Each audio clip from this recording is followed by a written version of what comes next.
সেই আপনাকে জানিয়ে দিই কিভাবে আমাদের সাথে কমিউনিকেট করবেন। যদি আমাদেরকে আপনি লিখতে চান বা আমাদের পেজে আসতে চান, তাহলে আপনাকে যেতে হবে www.facebook.com/radio.furti অথবা www.facebook.com/fruitfm.russell এই দুটো অ্যাড্রেসে। এবং এখানে এসে আপনি আমাদের পোস্ট যেমন দেখতে পারবেন, সেই সাথে আমাদের পোস্টের নিচে কমেন্ট করতে পারবেন। কোন ঘটনা আপনার ভালো লাগেনি সেটাও কিন্তু জানিয়ে দেবেন। That is also important, because আপনাদের ঘটনা যেটা ভালো লাগবে না সেই ধরনের কথা আমরা ডেফিনেটলি সিলেক্ট। তো যাই হোক, আজকে শুরু করি আমাদের আজকের এপিসোডে। আশা করছি যে আপনাদের পুরো সময় অনেক আনন্দ। শুরুতেই একটা ইমেইল দিয়ে শুরু করতে চাই আমাদের আজকের। যেভাবে লিখছেন সেভাবে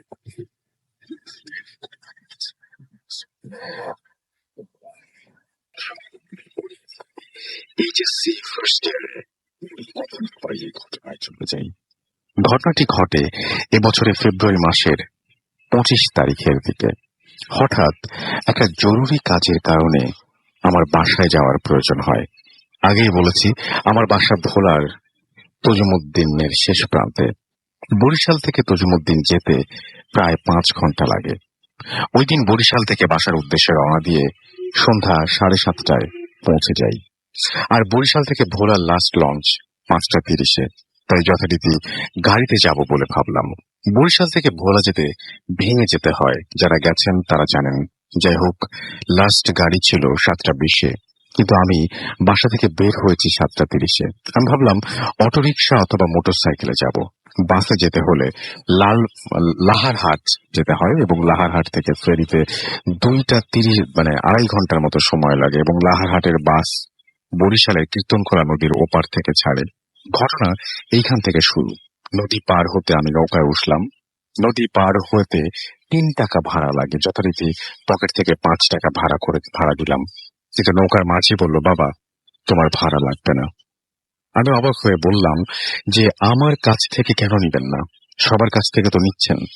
মাঝি গম্ভীর মুখে বললেন, একদিন তুমি আমাকে কিছু টাকা দিয়ে হেল্প করেছিলে। আমি অনেক জোরাজুরি করতেও সে নিল না। আমি ব্যাপারটা স্বাভাবিকভাবে নিলাম। যাই হোক, নৌকা নদীর ওপারে চলে আসলো।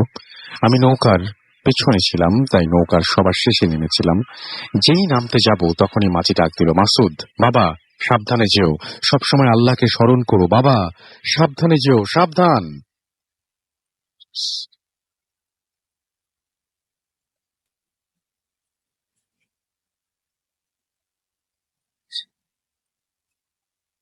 যাই হোক, আমি ভাবতে ভাবতে নৌকা থেকে নামলাম। ধাপ থেকে বাস স্ট্যান্ড মাত্র 1/2 মিনিট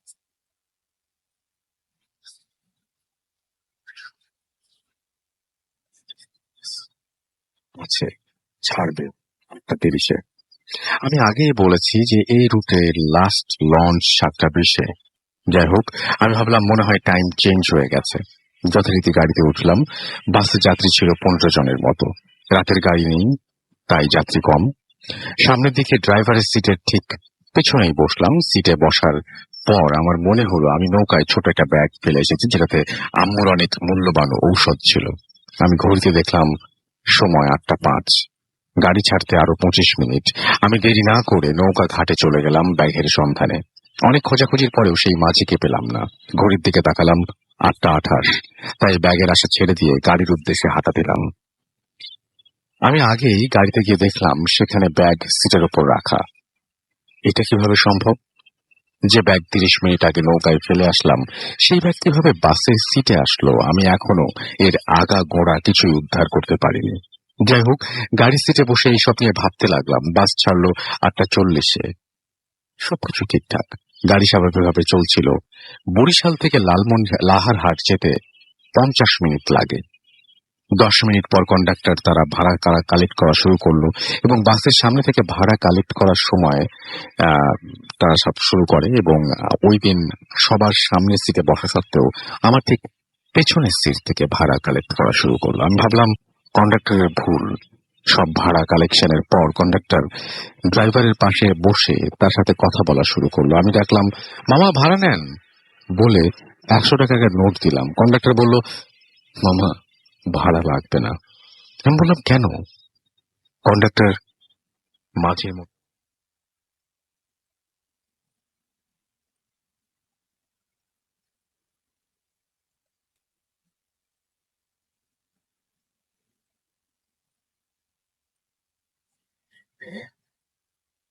আমার সাথে লাহার ঘাট থেকে পৌঁছাতে 9:30 বাজলো। ফেরি ছাড়বে 10টায়। ফেরি এখনো ঘাটে আসেনি। ঘাটে আসা মাত্র চায়ের দোকান খোলা, এবং ঘাটে একটা মাত্র চায়ের দোকান।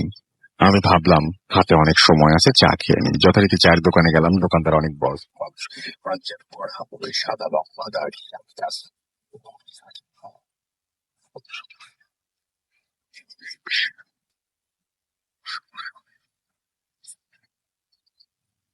তিনি আমাকে নর্মাল কাঁচের গ্লাসে চা দিলেন। আমরা জানি দোকানের চা সাধারণত কাপে দেয়া হয়, আর চায়ের কালারটা অস্বাভাবিক। যাই হোক, আমি চায়ের গ্লাসটা হাতে নিয়ে দোকান থেকে কিছুটা দূরে গিয়ে বাসায় ফোন দিয়ে জানালাম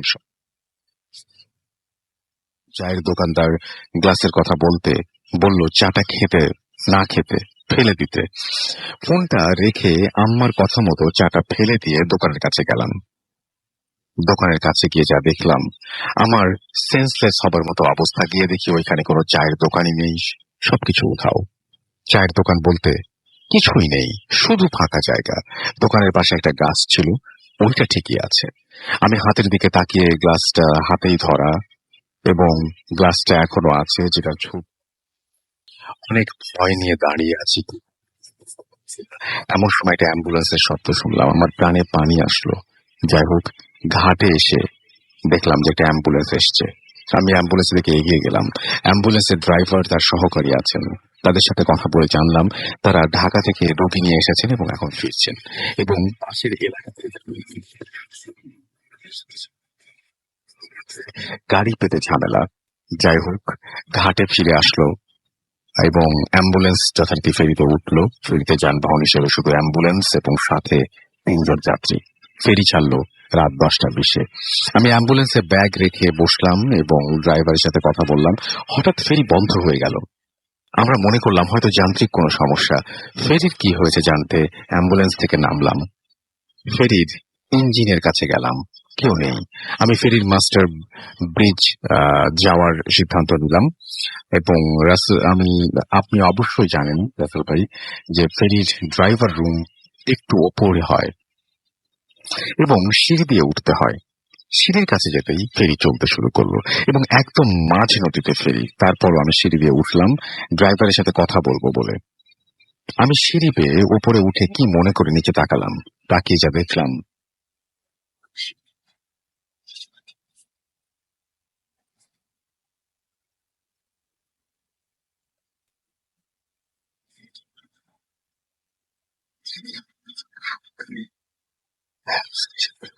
ড্রাইভার রুমের চাবিটা নক করি। ড্রাইভারের সাথে ব্যাপারটা শেয়ার করার জন্য তাহলে ভেতর থেকে আটকানো ছিল।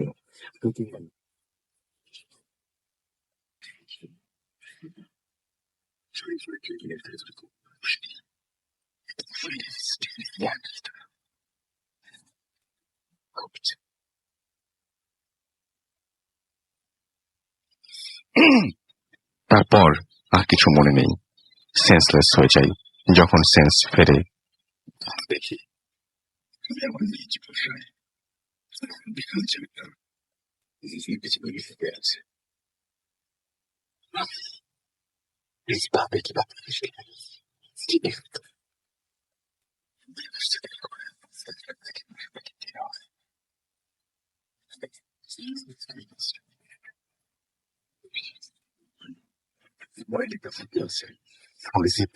থেকে বলে, কাকা আপনি কোনো টেনশন নিয়েন না, আপনি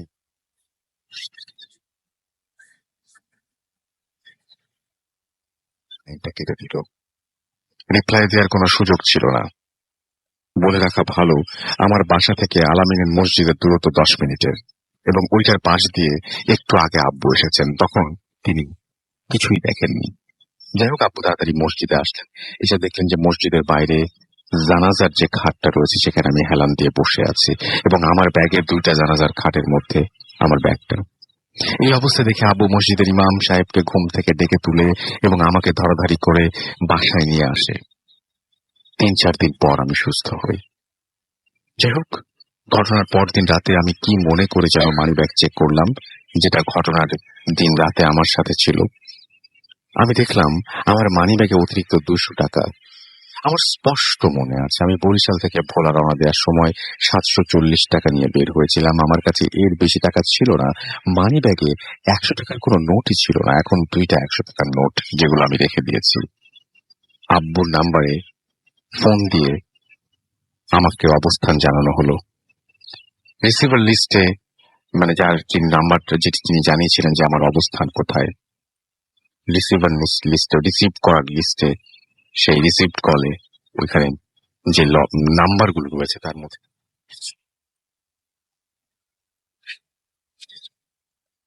ওই দিন রাতে ফেরি বন্ধ ছিল। এখন প্রশ্ন হচ্ছে, যদি ফেরি বন্ধ থাকে আমি বাসায় কিভাবে আসলাম? ফেরিঘাট থেকে আমার বাসার দূরত্ব 109 কিলোমিটার।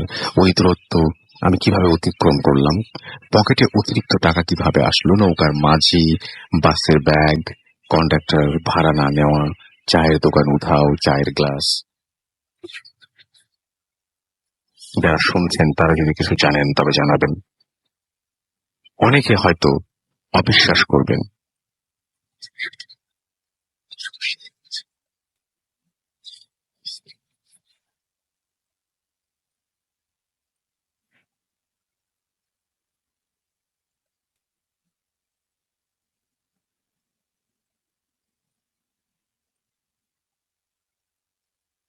এই ছিল ঘটনা, এবং আশা করছি আপনাদের ভালো লেগেছে। আমি চলে যাব বাবু ভাইয়ের কাছে। আজকের প্রথম যে ঘটনাটি তার কাছ থেকে শুনবো, সেটির জন্য আপনারা নিশ্চয়ই অধীর অপেক্ষা করছেন, অধীর অপেক্ষায় আছেন, এবং সেই ঘটনাটি আমরা শুনে আসবো এখন। বাবু ভাই চলুন, তার প্রথম ঘটনা আমরা শুনেছি, অনেকদিন পরে আসলেন, এবং আগে জিজ্ঞেস করি যে আপনি সুস্থ আছেন কি, আপনার শরীরের অবস্থা কেমন? আলহামদুলিল্লাহ, এখন অনেক বেটার আগের থেকে, এই জন্য আসতে পেরেছি আর কি। আচ্ছা আচ্ছা, যাই হোক রাসেল ভাই, প্রথম কাহিনীটা শুরু করি। জি। আচ্ছা, এই কাহিনীটা আমাকে শেয়ার করছে রিপুল। এটা ওদের গ্রামের বাড়ির একটা ঘটনা। হ্যাঁ জি। সো এবং এটা আপনার গ্রামের নদীর ঘটনা আর কি, জল পিশাচের যদি বলে থাকি আমি সেরকম কিছু আর কি। যাই হোক, ওদের গ্রামে একজন মাঝি ছিল একসময়। মাঝি একসময় মানে কি, মানে ছিল আর কি, নট লং এগো। তো মাঝি রাতের বেলা মাছ ধরতো। তো ওদের বাড়িটা হচ্ছে বরিশাল এবং আপনার খুলনার কাছাকাছি একটা জায়গায়, যেখানে নাকি অনেক নদী এবং কিছুটা ওই যে আপনার সুন্দরবনের পাশের নদীগুলো পড়ে আর কি। যাই হোক, সেই মাঝি রাতের বেলা মাছ ধরতে যেত নদীতে। তার কাজই ছিল হচ্ছে আপনার মানে শেষ রাতের দিকে সে মাছ ধরতে যেত। ওই সময় নাকি অনেক মাছ ধরা পড়তো আর কি। আচ্ছা। তো যাই হোক, একদিন সেই মাঝি রাতের বেলা মাছ ধরতে গেছে। তো তার সাথে তার ছেলে ছিল। ছেলের বয়স খুব বেশি না।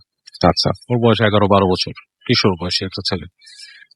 তো ওকে রেখেছে আপনার ওই নৌকার ভেতরটা ছই ছিল, ছইয়ের ভেতরে, এবং তারা মাছ ধরে ধরে নৌকার পাটাতনে জমাতো আর কি। আচ্ছা। এখান থেকে সে ধরে যতটুকু উঠতো তার মাছ, সেটা সে টেনে নিয়ে আসতো, এনে ছেলেকে দিত, ছেলে নিয়ে সেটা ওই পাটাতনে রাখতো, এরকম ভাবে আর কি। তো রাতে যখন তারা বের হয়, ইউজুয়াল যে জায়গাগুলোতে তারা মাছ ধরে সেখানে আরো কিছু নৌকা আছে এবং জাল ফেলছে, এবং দেখে যে জালে মাছ খুব একটা উঠছে না। বেশ অনেকক্ষণ অপেক্ষা করার পর যেই ইউজুয়াল হারে মাছটা আসছে ওরকম না। তো সে দেখে যে বাকি নৌকাগুলোতেও মনে খুব একটা প্রোগ্রেস নাই, কারণ তারা বুঝতে পারে নিজেদের ভেতরে কিছু সাংকেতিক কমিউনিকেশন করে নিজের। তো এরকম সময় সে চিন্তা করে যে আমি একটু সাইডে চলে যাই, শাখা দিয়ে একটু সামনে যেয়ে দেখি কোনো হয় নাকি, ট্রান্সমিট হয় কিনা। আচ্ছা। যদিও এটা খুব রিস্কি, ওইসব এলাকায় মানে এরকম রাতের বেলা সাধারণত যায় না, শাখা তো ঢুকেই না, শাখা নদী। আচ্ছা। তো যাই হোক, সে আপনার শাখা নদীর দিকেই চলে যায়। তো নিজে নিজে একটা ট্র্যাক রাখে যে আমি এরকম ভাবে ব্যাক করি। ওদের কাছে কিন্তু আসলে কম্পাস টম্পাস কিছু নেই রাস্তায়। আচ্ছা। আর ওই সব অঞ্চলে নাকি এই শাখা নদীতে ঢুকে গেলে কখনো যদি হারিয়ে যায় তাহলে নাকি বের হওয়া খুব কঠিন। আচ্ছা। যারা লোকাল তাদের জন্যই কঠিন, নতুন কেউ তো হয়তো আপনার পারবেই না। আচ্ছা। যাই হোক, তো সে যায়, শাখা নদীতে ঢুকে যায়। ঢুকে যেতে থাকে দেখে যে মানে রাতের যে অন্ধকারটা সেটা আরো ঘনীভূত হয়ে গেছে আর কি। কারণ যেহেতু আশেপাশে গাছ টাছ, এই যে আপনার ম্যানগ্রোভ টাইপের এইগুলো আর কি, গোলপাতা টাইপের। তো যেতে যেতে একটা জায়গায় যায়, সে জায়গায় যে সে দেখে যে তার মানে জালের মধ্যে ভালো সে একটা ফিডব্যাক পাচ্ছে আর এবং সে জাল তুলে দেখে প্রচুর মাছ, এবং সে তুলে ফেলে, ছেলেকে ডাকে, ছেলে নিয়ে ওটা আপনার সরায় ফেলছে, পেছনে নিয়ে যাচ্ছে। তো এরকম করতে করতে সে দেখে যে প্রচুর মাছ তার উঠে গেছে, সে আরো ভেতরে যায়। তো যাওয়ার সময় এক পর্যায়ে সে দেখে যে তার জালটা সে বাঁচছে, তো দেখে যে জালের মধ্যে বেশ ভালো নাড়াচড়া হচ্ছে, বুঝছে যে জাল বেশ ভারী হয়ে গেছে আর কি। তো সে সেটা টানা শুরু করে, টেনে গুটায় গুটায় একদম তুলে আনে, দেখে প্রচুর মাছ লাফাচ্ছে ওখানে। এবং সে তখন তার ছেলেকে ডাকে, দেখে ছেলে পেছন থেকে আর আসতেছে না। আচ্ছা, তার পাটাতনের ছেলে আর আসতেছে না। কি ব্যাপার? ছেলেকে অনেকক্ষণ ডাকার পর এক পর্যায়ে ছেলে আসে। আসার পর ছেলেকে সে বলে যে আয় আমরা তুলি, এটা বেশ ভারী হয়ে গেছে আর কি। তো দেখে ছেলে তাকে সরায় দেয়, বলে আমি নিতেছি আর কি। ছেলে বলে যে আমি নিচ্ছি, তোমার লাগবে না।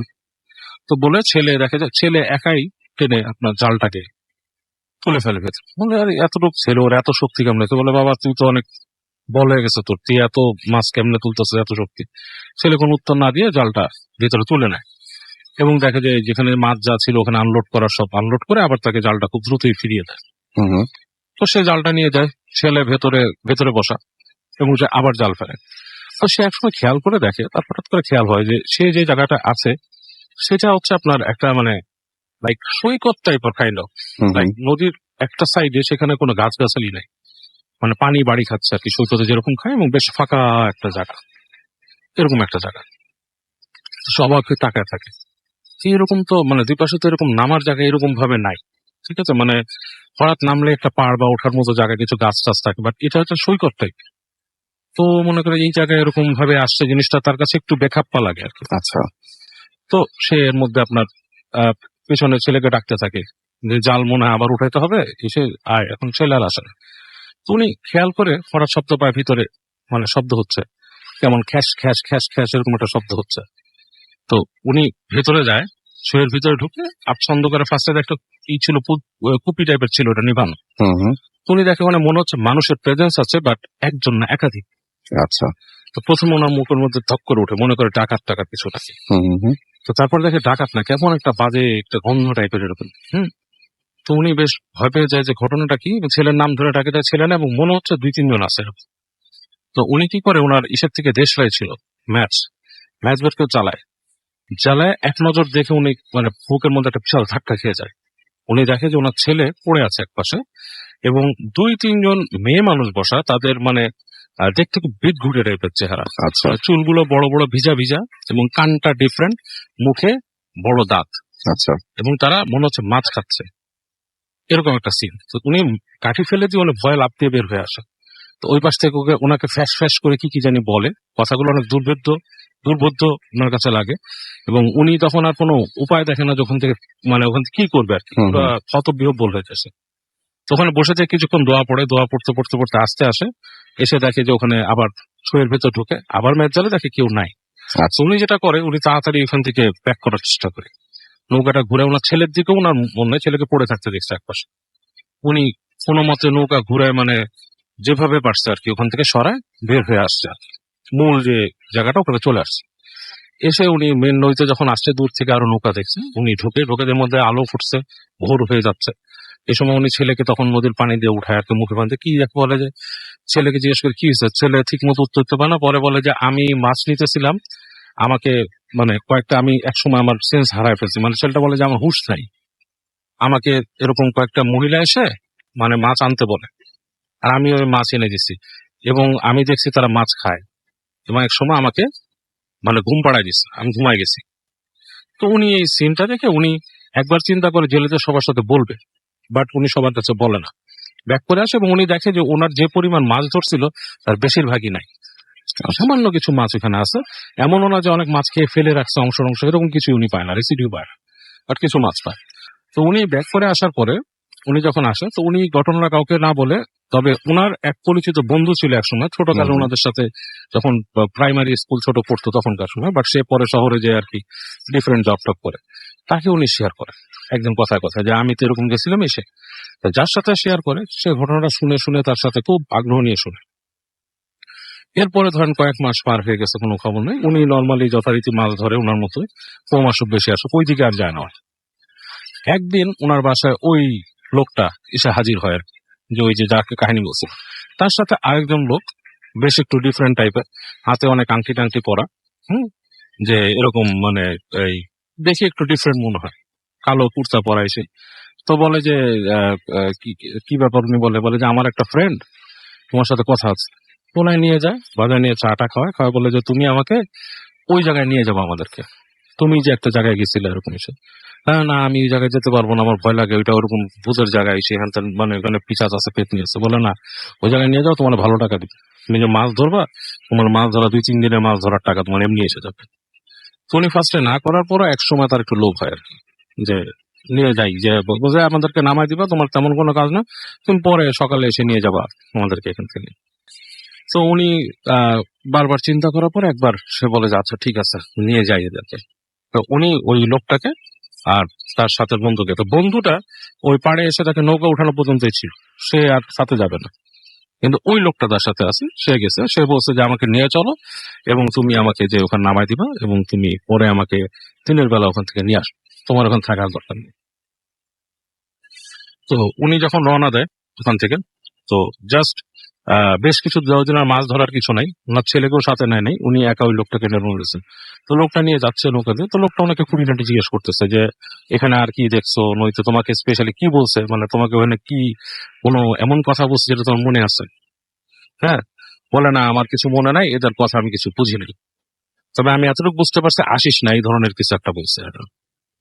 তো এরকম কিছু একটা বলে, তোমার চিন্তা নাই, তুমি আমাকে নিয়ে যাও। ওই সেই বলে ওই লোককে উনি নিয়ে গেছেন এবং খুঁজে খুঁজে শেষ পর্যন্ত সে ওই জায়গাটা পায়। এবং যখন সে ওই জায়গায় ঢুকে, মানে কাছাকাছি আসে, তখনই সে একটা পরিবর্তন লক্ষ্য করে ওই জায়গায়। ইটস লাইক মানে আবহাওয়াটা একটু ডিফারেন্ট হয়ে গেছে।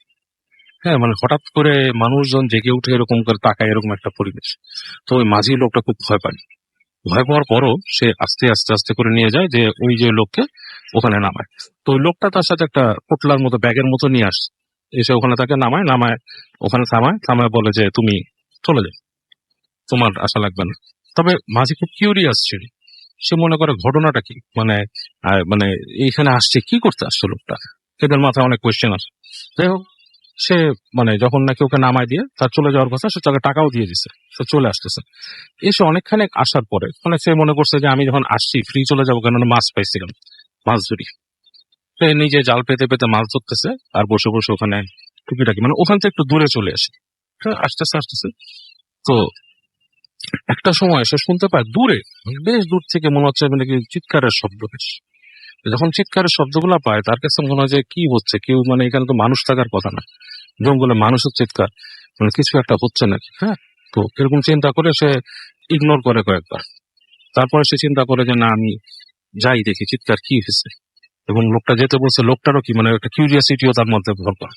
তো সে আস্তে আস্তে করে নৌকাটা ওদিকে নেওয়া শুরু করে।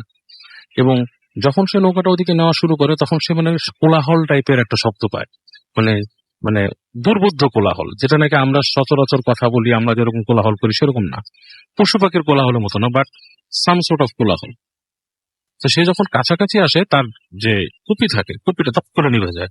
কুপি জল নামে বেশ বাতাস উইন্ডি একটা চলে এবং তার কুপি নিভে যায়।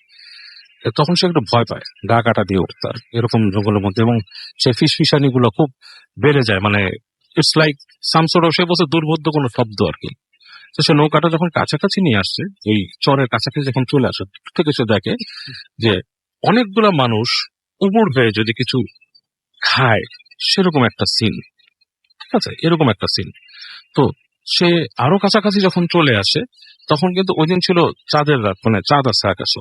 আলোতে দেখে যে কিছু মানুষ, বলা যাবে না প্রাণী, বানর টাইপেরও হতে পারে, পিঠগুলো চকচক করতেছে, ইটস লাইক শাইনিং সারফেস পিঠে, লাইক যেমন মাছের পিঠ যেরকম থাকে এরকম আলো পড়ছে, চকচক করছে এবং চুল আছে না, তারা উবুড় হয়ে কিছু খাচ্ছে। এবং সে অনেক ভয় পেয়ে সে তাড়াতাড়ি আবার ফিরে চলে যাওয়ার চেষ্টা করে বৈঠা দিয়ে, পানিতে ঝপাস ঝপাস করে মানে জোরে বৈঠা মারা শুরু করেছে এবং সে শব্দে ওই জিনিসগুলো ফিরে যায়। এবং কয়েক সেকেন্ডের মধ্যে সে দেখে ওখানে কিছু নাই, সব চলে গেছে। এবং সে দেখতে পায় যে ওই যে চরটার মধ্যে পড়ে আছে কিছু একটা মানুষ টাইপের। তো সে আপনার ওই আবার সে ওই আপনার ভয়টা করে আস্তে আস্তে কাছে যায়, কারণ তার মনে হয় যে ওখানে ওই মানুষটাই মনে হয় পড়ে আছে যাকে রেখে গেছে। তো তার মধ্যে একটা মানে মনুষ্যত্ব কাজ করে যে আমি একজনকে নিয়ে আসছি, সে যদি এখানে কোনো কিছু হয়, এবং তার মধ্যে কোনো একটা ভূত প্রেতের ব্যাপার এখন ঢুকে গেছে যে এখানে খারাপ কিছু আছে। তো সে আস্তে আস্তে আবার কাছে যায় এবং কাছে যায় একসময় সে নৌকাটা ভিড়ায় সেখানে আস্তে করে নামে সে বালিতে নেমে তার মনে হতে থাকে যে তাকে দেখতেছে কেউ খুব বিশেষ। তো সে আস্তে আস্তে আস্তে আস্তে কাছে যায়, কাছে গিয়ে দেখে যে ওই লোকটাই পড়ে আছে যাকে সে নিয়ে আসছে এবং সে বেশ ক্ষত বিক্ষত টাইপের। তো সে তাকে করে কি আস্তে করে উঠাতে পারে না, টেনে চেষ্টা আনে নৌকার কাছে, কোনো মতো সে নৌকায় তুলে আবার নৌকা নিয়ে সে রওনা দেয়। তো নৌকা নিয়ে যখন চলে আসতেছে তখন সে দেখে যে ওই পাড়ের কাছে তার থেকে প্রায় 5-7 গজ দূরে ওখানে দাঁড়ায় ওরকম একটা মহিলা টাইপের, বলতেছে যে বাঁচাই নিয়ে গেলি রে, মানে জিনিসটা ওরকম গলায় বাট ফ্যাস অবস্থা দুর্বোধ্য টাইপের, যে একে বাঁচাই নিয়ে গেলি কিন্তু আর কখনো আসলে তো 14 খানদান শেষ করে দিব, মানে 14 গোষ্ঠী খেয়ে ফেলবো, এরকম কিছু একটা বলছে। তো সে মনে করেন আস্তে আস্তে মানে নৌকা নিয়ে চলে আসে। তো ওই লোকটা বেশ ইনজোর্ড ছিল, বেশ মানে তার শরীরে বিভিন্ন জায়গায় খামচি খাবলানো, মাংস না এরকম অবস্থা ছিল। জি। এবং সে যখন তাকে ফেরত নিয়ে আসে তখন অলরেডি অনেক গভীর মানে রাতের মানে একদম মানে প্রায় শেষ রাতের মতো হয়ে গেছে। কোনো মতে সে টেনে এনে সে ওই তার যে বন্ধুটা তাকে খুঁজে বের করে, তাকে নৌকায় রেখে খুঁজে বের করে, বলে যে তোমার জায়গায় নিয়ে গেছো তার এই অবস্থা, সে নৌকায় যে ঘটনা সংক্ষেপে বলে, তো সেও দৌড় দিয়ে আসে, এসে একে নিয়ে যায়। তো ওই লোকটাকে পরে কি অসুস্থ অবস্থায় গেছিল সেটা সে আর জানতে পারেনি, বাচ্চে কি মরছে বা কিছু একটা। তার বন্ধু তাকে বলছে যে তার এই যে ইটা ছিল সে ছিল একটা জ্যোতিষী বা জাদুকর, যে এই ধরনের ম্যাজিক করতে। তো বলছে যে তুমি ভুল করে এমন কোথাও গেছিলে যেখানে মানুষ জলপরীর সাধনা করে, এমন কোথাও তুমি আচ্ছা। গেছিলে যেখানে জলপরী বা পানির পিশাচ বা যেটাই বলে সেটা ওই জায়গায় থাকে। তুমি একটা জায়গা খুঁজে পাইছিলে এবং ও গেছিল সেখানে সেটা করতে, বাট সে ওইটাকে কন্ট্রোল করতে পারে নাই, বা সে যে সাধনা করতে গেছিল সেটা সে করতে পারে নাই, এই কারণে তার কি অবস্থা। তো সে জিজ্ঞেস করে সে কি বেঁচে আছে, এটার উত্তর তার বন্ধু তাকে দেয় নাই। আচ্ছা, এটা হচ্ছে ওকে, থ্যাংক ইউ সো মাচ আপনার চমৎকার ঘটনার জন্য। আমরা একটা ফেসবুকে ছবি আপলোড করেছিলাম, আমি জানি না কেন সেই ছবিটা আসলো না। আজকে যারা এখানে উপস্থিত হয়েছিলেন তারা সবাই যারা উপস্থিত হয়েছেন তাদের নিয়ে একটা ছবি আপলোড করেছিলাম ফেসবুকে, কিন্তু কোনো একটা কারণে সেটা আপলোড হয়নি। খুবই অদ্ভুত ব্যাপার। তো যাই হোক, আমরা সেই ছবিটা আবার ছবি আপলোড করার চেষ্টা করব এবং আশা করছি যে সেখানে আপনারা দেখতে পারবেন যে আজকের অতিথি কারা। আজকের এই এপিসোড শেষ হওয়ার আগে আমরা সেই ছবিটা পোস্ট করে দেবো ইনশাল্লাহ। আচ্ছা, ভূত এফএমের জন্য শুক্রবার রাতটা তো স্পেশাল হয় লিখেছেন যে ইসলাম জায়েদ তালুকদার। বালুচরে ধুলোবালি আমাদের লিখেছেন যে ইমেলটা ফাটাফাটি। সৌরভ সাহা আমাদের সঙ্গে আছেন, আমাদের সঙ্গে আছেন শাহেদ, আমি রেডিও ফুর্তির পেজ থেকে পড়ছি, শাহেদ আওয়াজ, আয়াজ খান এবং ব্ল্যাক ম্যাজিকের স্টোরি শুনতে চেয়েছেন তিনি। মার্জিয়া জাহান আমাদের সঙ্গে আছেন এবং তিনি ঢাকা থেকে শুনছেন এই মুহূর্তে। আমাদের সঙ্গে আছেন দিলবার খান অ্যালেক্স, এছাড়াও রাফসান রাফি আমাদের সঙ্গে আছেন। আমাদের সঙ্গে আছেন দেখতে পাচ্ছি নাবিল সম্রাট, এছাড়াও আছেন মেহেদি হাসান তানভীর, আবদুল্লাহ হেল কাফি আমাদের সঙ্গে আছেন এবং বাবু ভাই স্টোরিটা সেই লিখেছেন সেটা। আমাদের সাথে আছেন দেখতে পাচ্ছি মেঘ বালক এবং এছাড়াও দেখতে পাচ্ছি আমাদের সঙ্গে আছেন মনি হোসেন, তিনি নীলফামারী থেকে অ্যাপ দিয়ে শুনছেন। এমডি শাহিন আমাদের সঙ্গে আছেন। আমাদের সঙ্গে আছেন দেখতে পাচ্ছি মুস্তফা তানহা, আহমেদ মুস্তাক আমাদের সঙ্গে আছেন, রাহাত রওশন আহমেদ আমাদের সঙ্গে আছেন, তিনি এবং তার বন্ধু প্রসেনজিৎ দাস তারা শুনছেন একসঙ্গে। নির্জন জুনিয়র আমাদের সঙ্গে আছেন, যে বাবু ভাই থাকা মানে এপিসোডটা জমজমাট হওয়া, লাভ ইউ বাবু ভাই। আফ্রিদি তুহিন আমাদের সঙ্গে আছেন জামালপুর থেকে, রাজবাড়ি থেকে শুনছেন। শাকিল আদনান অজ্ঞাত আমাদের সাথে আছেন, সাথে থাকবেন লিখেছেন। রিয়াদ আহমেদ রিয়াদ মিরপুর থেকে শুনছেন। জাহিদুল ইসলাম অ্যাপ দিয়ে শুনছেন আমাদের সঙ্গে আছেন দেখতে পাচ্ছি। এছাড়াও এফ টি মিল্লাদ হাওলাদার আছেন সিলেট থেকে, এমডি সাইদ, এমডি রানা রনি আমাদের সঙ্গে আছেন এবং আমাদের সঙ্গে আছেন দেখতে পাচ্ছি। এছাড়াও আকাশ মালয়েশিয়া থেকে তিনি শুনছেন এবং সুইমিং পুলের পাশে বসে এই মুহূর্তে অ্যাপ দিয়ে শুনছেন তিনি। তানজির আহমেদ ফাহিম আমাদের সঙ্গে আছেন। আমাদের সঙ্গে আছেন দেখতে পাচ্ছি আফতাব নাহিদ রংপুর থেকে। এছাড়া আমাদের সঙ্গে আছেন দেখতে পাচ্ছি নাকিব ইস্তিয়াক আছেন, রিফাত টাঙ্গাইল থেকে শুনছেন। আমাদের সঙ্গে আছেন জাহিদুল ইসলাম, সৌরভ আছেন আমাদের সঙ্গে, আমাদের সঙ্গে আছেন দেখতে পাচ্ছি। এছাড়াও মিথুন মিত্র সিলেট থেকে শুনছেন তিনি। তো আমরা একটা ছোট্ট বিরতি নিয়ে আসি এবং বিরতির পরে আমাদের আরো দুজন পরপর তাদের ঘটনা আমরা আপনাদেরকে শোনাবো। সেই পর্যন্ত শুধু না, পুরো সময়টা আমাদের সঙ্গে থাকবেন আশা করছি। ছোট্ট একটা বিরতির পরে আবার ফিরে আসছি।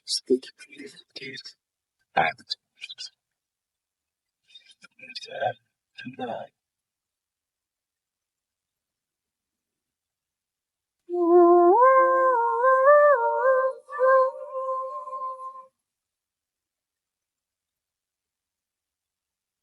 the night comes alive with Gramophone. You are listening to Radio 58 FM and আমি রাসেল আছি সাথে আমার সাথে রয়েছে মাসুম ভাই এবং আজকের অতিথিরা। আমরা চলে যাচ্ছি দ্বিতীয় ঘটনায়। আমাদের প্রথমবারের মতো একজন অতিথি এসেছেন আজকে। তার কাছে তার নামটা জেনে নিব এবং তারপরে তার ঘটনায় যাবো। আপনার নামটা প্লিজ একটু বলবেন। অঞ্চিতা নীলা। জি, আপনার ঘটনায় চলে যাই আমরা। ঘটনা বলতে আমি আজকে আমার নিজের জীবনে ঘটে যাওয়া কাহিনী বলবো। জি। তো আমরা আগে থাকতাম নারায়ণগঞ্জ, সেখান থেকে ঢাকায় শিফট করি। জি। তো নারায়ণগঞ্জে যে বাসাটা আমরা থাকতাম সেখানে বেশ কিছু ভৌতিক কাহিনী ঘটতে থাকে। তো ওই কাহিনী আর ঢাকায় থাকছি, তো দুটো জায়গাতেই মানে সেম প্রবলেম হচ্ছে। তো প্রথমত আমরা যখন ওই বাসাটাতে শিফট করার পরে আমাদের বাসার বেডরুমটার ঠিক উপরে কর্নারের যে পিলার গুলো থাকে, পিলারের ওইখানটাতে বেশ পাথর ফেলার শব্দ হতো আচ্ছা। করে। তো একদিন আপু বললো কি যে প্রতিদিন রাতে এরকম হয়, তো চল ছাদে যাই, ছাদে গিয়ে দেখি কি হচ্ছে। তা আমাদের বাসাটা এরকম ছিল 4-5টা বাসার ছাদ, এখান থেকে ওখানে যাওয়া যেত। আচ্ছা। তো যখন আপু 11টা 11:30 এরকম বাজে, তো নারায়ণগঞ্জ আমরা ফতুল্লাতে থাকতাম, তো সেখানে একটু গ্রাম অঞ্চল, তো ওই দিকটাতে সবাই তাড়াতাড়ি ঘুমিয়ে যেত, অফিস ছাড়া কেউ তেমন একটা জাগতো না। তো ওখানে যাওয়ার পরে দেখলো যে 3-4টা ছেলে বসে আছে ব্যাক সাইড দিয়ে। তখন ভাবলো যে ছেলে মানুষরা ছাদে থাকতেই পারে, কেন আপু আর সিঁড়িতে উঠলো না, ওই দিন নেমে গেল। তো 3-4 দিন এরকম হলো। হওয়ার পর আর একদিন ভাবলো যে আজকে ছেলেগুলোকে বলবোই, তোমরা যে উপরে এরকম করো, আমরা তো ঘুমাতে পারি না, অলরেডি 1:30টা বেজে গেছে। তো এইগুলো বলার পর যখন মানে পুরো ছাদে উঠলো, ওঠার পরে মানে ওই জায়গার সিঁড়িটা ছিল লোহার, সিঁড়িতে সম্পূর্ণটা যখন উঠে গেল সে দেখলো যে কয়েকটা ছেলে বসে আছে। আপু যখন পুরো উঠলো, উঠে গিয়ে বলবে কাছে গিয়ে, তখন দেখলো যে কেউ নাই। তখন আপু ভাবলো যে হয়তো বা ছেলে মানুষ টের পাইছে, লাফ দিয়ে মনে হয় চলে গেছে। কিন্তু উনি একটু ভয়ও পাইলো তখন, কিন্তু উনি আর মানে আমাদের ফ্যামিলির কারো কাছে এটা বলেনি, মোটামুটি একটু ভালোই ভয় পাইছে। তো পরের দিন আমার বেশ জ্বর টরও চলে আসছে। তো আমার বড় বোন যখন আসলো, তো বড় বোন আপু বললো কি যে কি রে তুই কই গেছিলি, তো আপু বললো যে তো তেমন না, বেলকনিতে গেলাম। তো আমার বড় বোন উনি অনেক সাহসী বলতে উনি এইসব ভয়টাই পায় না, আর কেউ যদি বলে তাহলে বলে হ্যাঁ তুমি এগুলা ভয় পাও, এগুলো ভয় পেতে নাই, ভয় পেলে আরো পেয়ে বসে। মেজ বোন উনি রাতের বেলা উনি প্রায় একাই ওয়াশরুমে যায়, ছাদে যায়। তো ইদানিং উনি আর ছাদে টাদে তেমন একটা যায় না, ওরা মন খারাপ, ডিপ্রেশনে আছে বেশ। উনি বললো যে চল ছাদে যাই। তো আমি বললাম কি যে না, আমি অফিস থেকে এসেছি, এখন আর যেতে পারবো না, তুমি একা যাও। তো সে গেল। তো যাওয়ার পরে আমার মানে ওনার হাজবেন্ড উনি ঘুমোচ্ছে। ছাদে যাওয়ার পরে উনি দেখলো যে ভাইয়া দাঁড়ায় আছে। ভাইয়া নর্মালি বাসায় উনি শুয়েছিল টি শার্ট পরে, হঠাৎ করে দেখলো কি উনি একটা পাঞ্জাবি পরা। তো বললো যে তুমি এখানে কি করো? পরে বললো যে কি করি মানে, আমি তো এখানেই থাকি। তো এখানেই থাকি মানে, উনি আর কিছু বললো না, চলে গেল। দেন এরকম করতে করতে একটা টাইমে যেটা হলো, মানে আমাদের বাসার সবার উপরে এরকম হলো। তো মানে কিছুতেই বাসায় কেউ কারো কাছে বলছে না, না বলতে আম্মু বললো যে ঠিক আছে, সবাই অসুস্থ হচ্ছে, কি হচ্ছে না হচ্ছে কিছুই বুঝতে পারতেছি না, তো সবাই হচ্ছে, সবার সাথে কাহিনীগুলো হচ্ছে। তো হওয়ার পরে আম্মু একটা টাইমে স্বপ্ন দেখলো কি যে আমাদের যে বাসাটা, ঠিক ওই বাসাটার নিচে, অনেক নিচে, শখানেক গজ নিচে একটা মন্দির। সেই মন্দিরটার ওখানে ওটার পাশে একটা সুয়ারেজ লাইন। তো সে বলছে যে আমার উপরে অত্যাচার করা হচ্ছে, আমাকে এখান থেকে সরিয়ে কোথাও নাও। তো বাড়িওয়ালা বা আশেপাশে ভাড়াটিয়া কেউ কাউকে এই ব্যাপারগুলো বলতো না, কারণ ওই বাসাটা প্রায় 2-3 মাস পর পরই খালি হতো। এই টাইপের হওয়ার পর থেকে তো ওই বাসাটাতে যে যাইতো সেই অসুস্থ হইতো বা তার আর্থিক দিকটা একটু খারাপ হয়ে যেত, যেটা কুসংস্কার অনেকেই বলে থাকে। তো আমরা বাসাটা শিফট করে দেন আমার ফ্যামিলি চলে যায় গ্রামের বাড়িতে, দেন আমি শিফট করি হলো ঢাকায়। ঢাকায় যখন আমরা শিফট করার পর আমি এখানে একটা সাবলেট বাসা নিই। তো সাবলেট বাসা নেই, এখানে যেই ভাবিটা, উনি আবার হলো নার্স। উনি 15 দিন দিনে ডিউটি করেন, 15 দিন রাতে ডিউটি করেন। তো ম্যাক্সিমাম দিন আমি আমার ওই রুমটাতে একাই থাকি। তো 4-5 দিন যাওয়ার পরে ড্রয়িং রুমটা থেকে কুশনের চেন খোলার শব্দ হতো, বেশ খ্যাস খ্যাস একটা শব্দ। তো প্রথমত ভাবতাম কি হয়তো রাতে একা আছি, এই জন্য হয়তো এরকম হয়।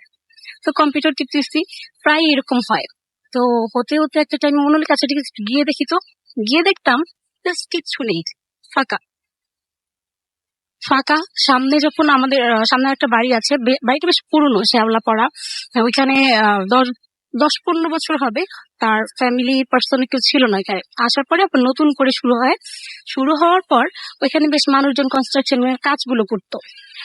তো ওইখানে মানে খুব ভয় পাচ্ছি যে আসলে এই শব্দটা কোত্থেকে আসতেছে। আমি যখন যাই ড্রয়িং রুমটাতে, জাস্ট শব্দটা নাই হয়ে যায়, উদাহ যখন হয় তখন আবার ভাবি যে না, মনে হয় ভয় টয় পাচ্ছি, এই জন্য আবার রেডিও মানে গান টান শুনতেছি, এটি করতেছি, মানে সাহস নিচ্ছি যে না কিছু হচ্ছে না। যখন আমি ফোন দিলাম ভাইয়াকে, ভাইয়া বললো যে কিছু না, তুই ঘুমিয়ে পড়।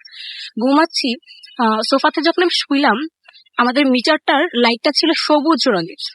তো মনে হলো কি মিটারটা আমার চোখের সামনে চলে আসছে। আমি যখন মানে সবুজ রঙের মিটার তো ড্রয়িং রুমে, কিন্তু আমার এখানে কিভাবে আসলো? ওইখানে দেখার পরে আমি জাস্ট মানে কিছু তাকাবো নাকি বন্ধ করে থাকবো কিছু বুঝতে পারতেছি না। তখন তাকালাম, তখন দেখলাম এটা সাই করে চলে গেল। এগুলো হচ্ছে। তখন বাসায় যখন সবাইকে বললাম, কেউ বিশ্বাস করছে না। তো আমার মা এলো। তো মা বললো কি যে এই বাসায় হয়তো একা থাকিস, এই জন্য হয়তো এগুলো কন্টিনিউয়াসলি হচ্ছে। একটা কাজ কর, তুই কয়েকদিন একটু অন্য কোথাও থাক বা বেরিয়ে টেরিয়ে, তাহলে তোর হয়তো বা ভালো লাগতে পারে। পরে বললাম আচ্ছা ঠিক আছে যাই। তো যাওয়ার পরে রেগুলারই লেট করে ঘুমাই। ঘুমানোর পরে ওয়াশরুমে যাব, প্রায় 3টা-4টার মতন বাজে, বেশ ঘুমও পাচ্ছে। তো যখন ভাবলাম যে ওয়াশরুমে যাব, ড্রয়িং রুমের পরে তো মিডল রুম, ওই রুমটাতে পিসি আর সোফা টোফা থাকে। ওইখানে দেখি আমি ঝুলছি। আমার চুলগুলো অনেক বড়, মানে অনেক বড়, মানে বিশাল বড়, পা অব্দি ছড়িয়ে গেছে। ঝুলছি, তখন আমি আপনি নিজেকেই দেখতে পাচ্ছেন? আমি আমার নিজেকে দেখতে পাচ্ছি। আচ্ছা, আমি আমার নিজেকে দেখতে পাচ্ছি, মানে এইটা আমি কিছুতেই বিশ্বাস করতে পারি। আমি কি টাচ করবো নাকি আমি চলে যাব নাকি মানে আমি চোখ অফ করবো, মানে কিচ্ছু বুঝতে পারতেছি না। জাস্ট শরীরটা বরফ হয়ে যাচ্ছিল। আবার ভাবলাম যে না, আমি একটু দোয়াদুরুদ পড়ি, মানে দোয়াদুরুদ যে পড়বো ওইটা আসলে মানে পড়লাম, মনে হয় লাইন আমি ভুলে যাচ্ছি, মানে পুরোটা কমপ্লিটলি আমি পড়তে পারছি না। আমি যখন পড়তে পারছি না, তখন মানে আমি আর মাথাটাতে কিছু আসলো না। জাস্ট ওইখানেই মানে কি লাইট অফ করবো না ঘরে চলে, মানে জাস্ট কিছু বুঝতে পারতেছি না। দেন আস্তে আস্তে কি করলাম যে ওইখান থেকে মানে কোন রকম ঘরে গেলাম। ঘরে যাওয়ার পর মনে হলো কি দরজা অনেক জোরে কেউ আটকায় দিল। তো ওই টাইমটাতে মনে হলো কি যে আচ্ছা মনে হয় কিছু একটা ছিল। যখন আমি আবার ওখানে গেলাম যে না, যদি সত্যি হয় তাহলে তো থাকবে, দেখলাম যে কিছু নাই। তো নাই, পরে আবার মানে সকালবেলা বাসায় বললাম সবাইকে, কেউ বিশ্বাস করতেছে না, বলে তুই সবসময় ভূতের বই পড়িস, বা আমিও অনেক রেডিও করতে শুনি, রাত জেগে জেগে তুমি ভূতের এফএম শোনো আর রাত বিরাতে তুমি এইসব কাহিনী বলে বেড়াও না, পাইছো তুমি আর কখনো এগুলো শুনবা না। তো ঠিক আছে, পরে বললাম, আম্মু বললো যে ঠিক আছে তুই তো সবসময় এগুলো করিস, দেখি আমার সাথে এগুলো হয় নাকি, যদি আমার সাথে কখনো হয় তাহলে আমি বিশ্বাস করবো। তো এরকম চলতে থাকার পর একটা দিন আম্মু বেশ রাতে তো পড়তেছিলাম আর ফেসবুকিং করতে, মোবাইল টিপো খালি, এখন ঘুমাও। পরে বললাম আচ্ছা ঠিক আছে ঘুমাবো একটু পরে। তো ওই কথা বলতে বলতে আমি চ্যাটিং করতে করতে ঘুমিয়ে গেছি। তো উনি ওয়াশরুমে যাওয়ার পরে মিডল রুমে দেখতেছে আমি উল্টো হয়ে ঝুলছি একটা গ্লাস থেকে। এটা আপনার মা তারপরে দেখতে পান, তাই তো? কয়েকদিন পর জি। তো উনি আমি দেখতেছেন ঝুলছি, আমার চুলগুলো মাটিতে পড়ে আছে, চুলগুলো মাটিতে পড়া, কিন্তু আমি দুলছি অনেক উপরে, জগ থেকে পানি খাচ্ছি। তো উনি চিৎকার দেয়নি বা কিছু করেনি যে আমরা বাসা সবাই টের পাবো বা কিছু একটা।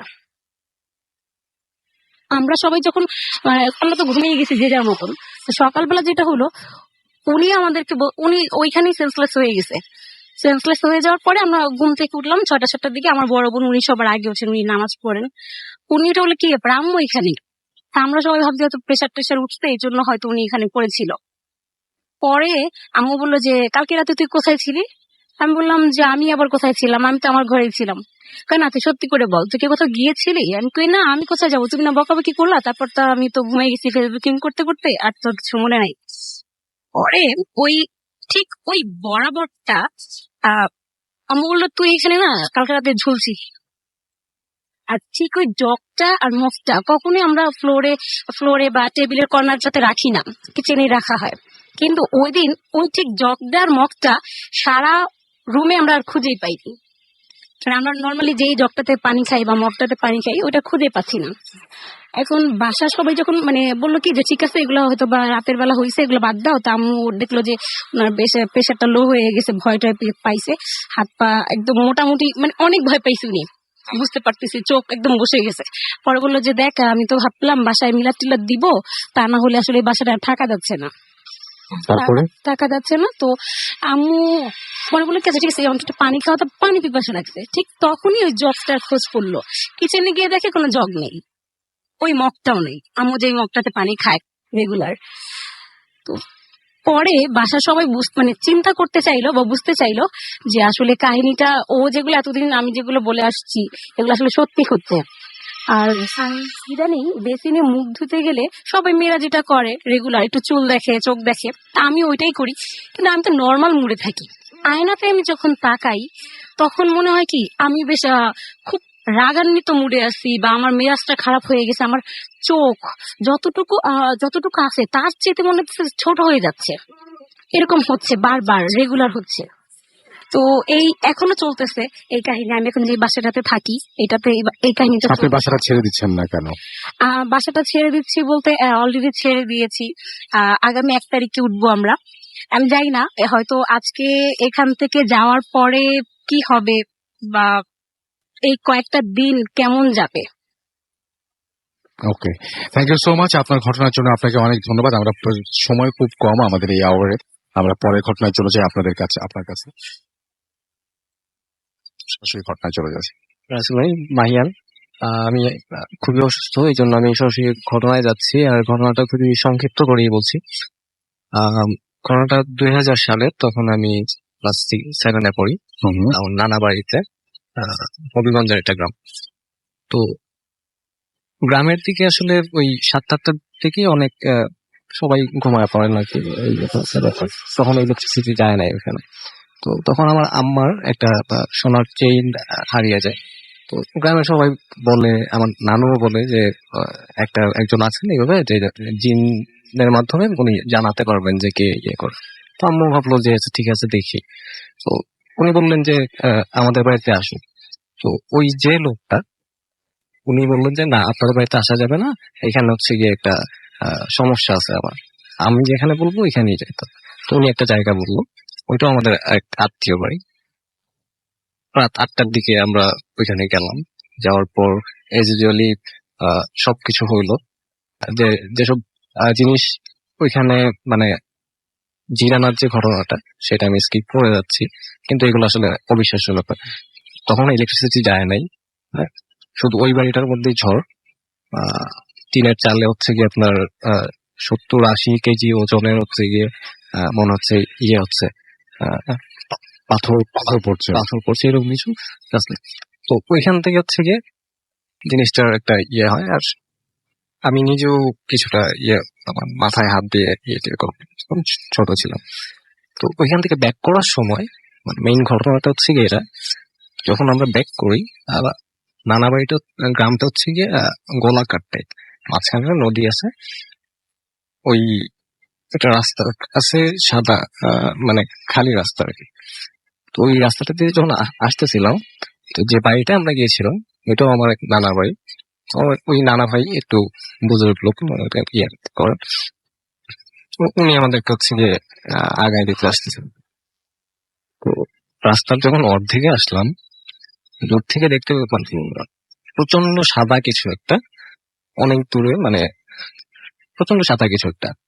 আমরা আস্তে আস্তে হচ্ছে গিয়ে আগাচ্ছি। যখন একদম কাছে চলে আসছি তখন দেখলাম একটা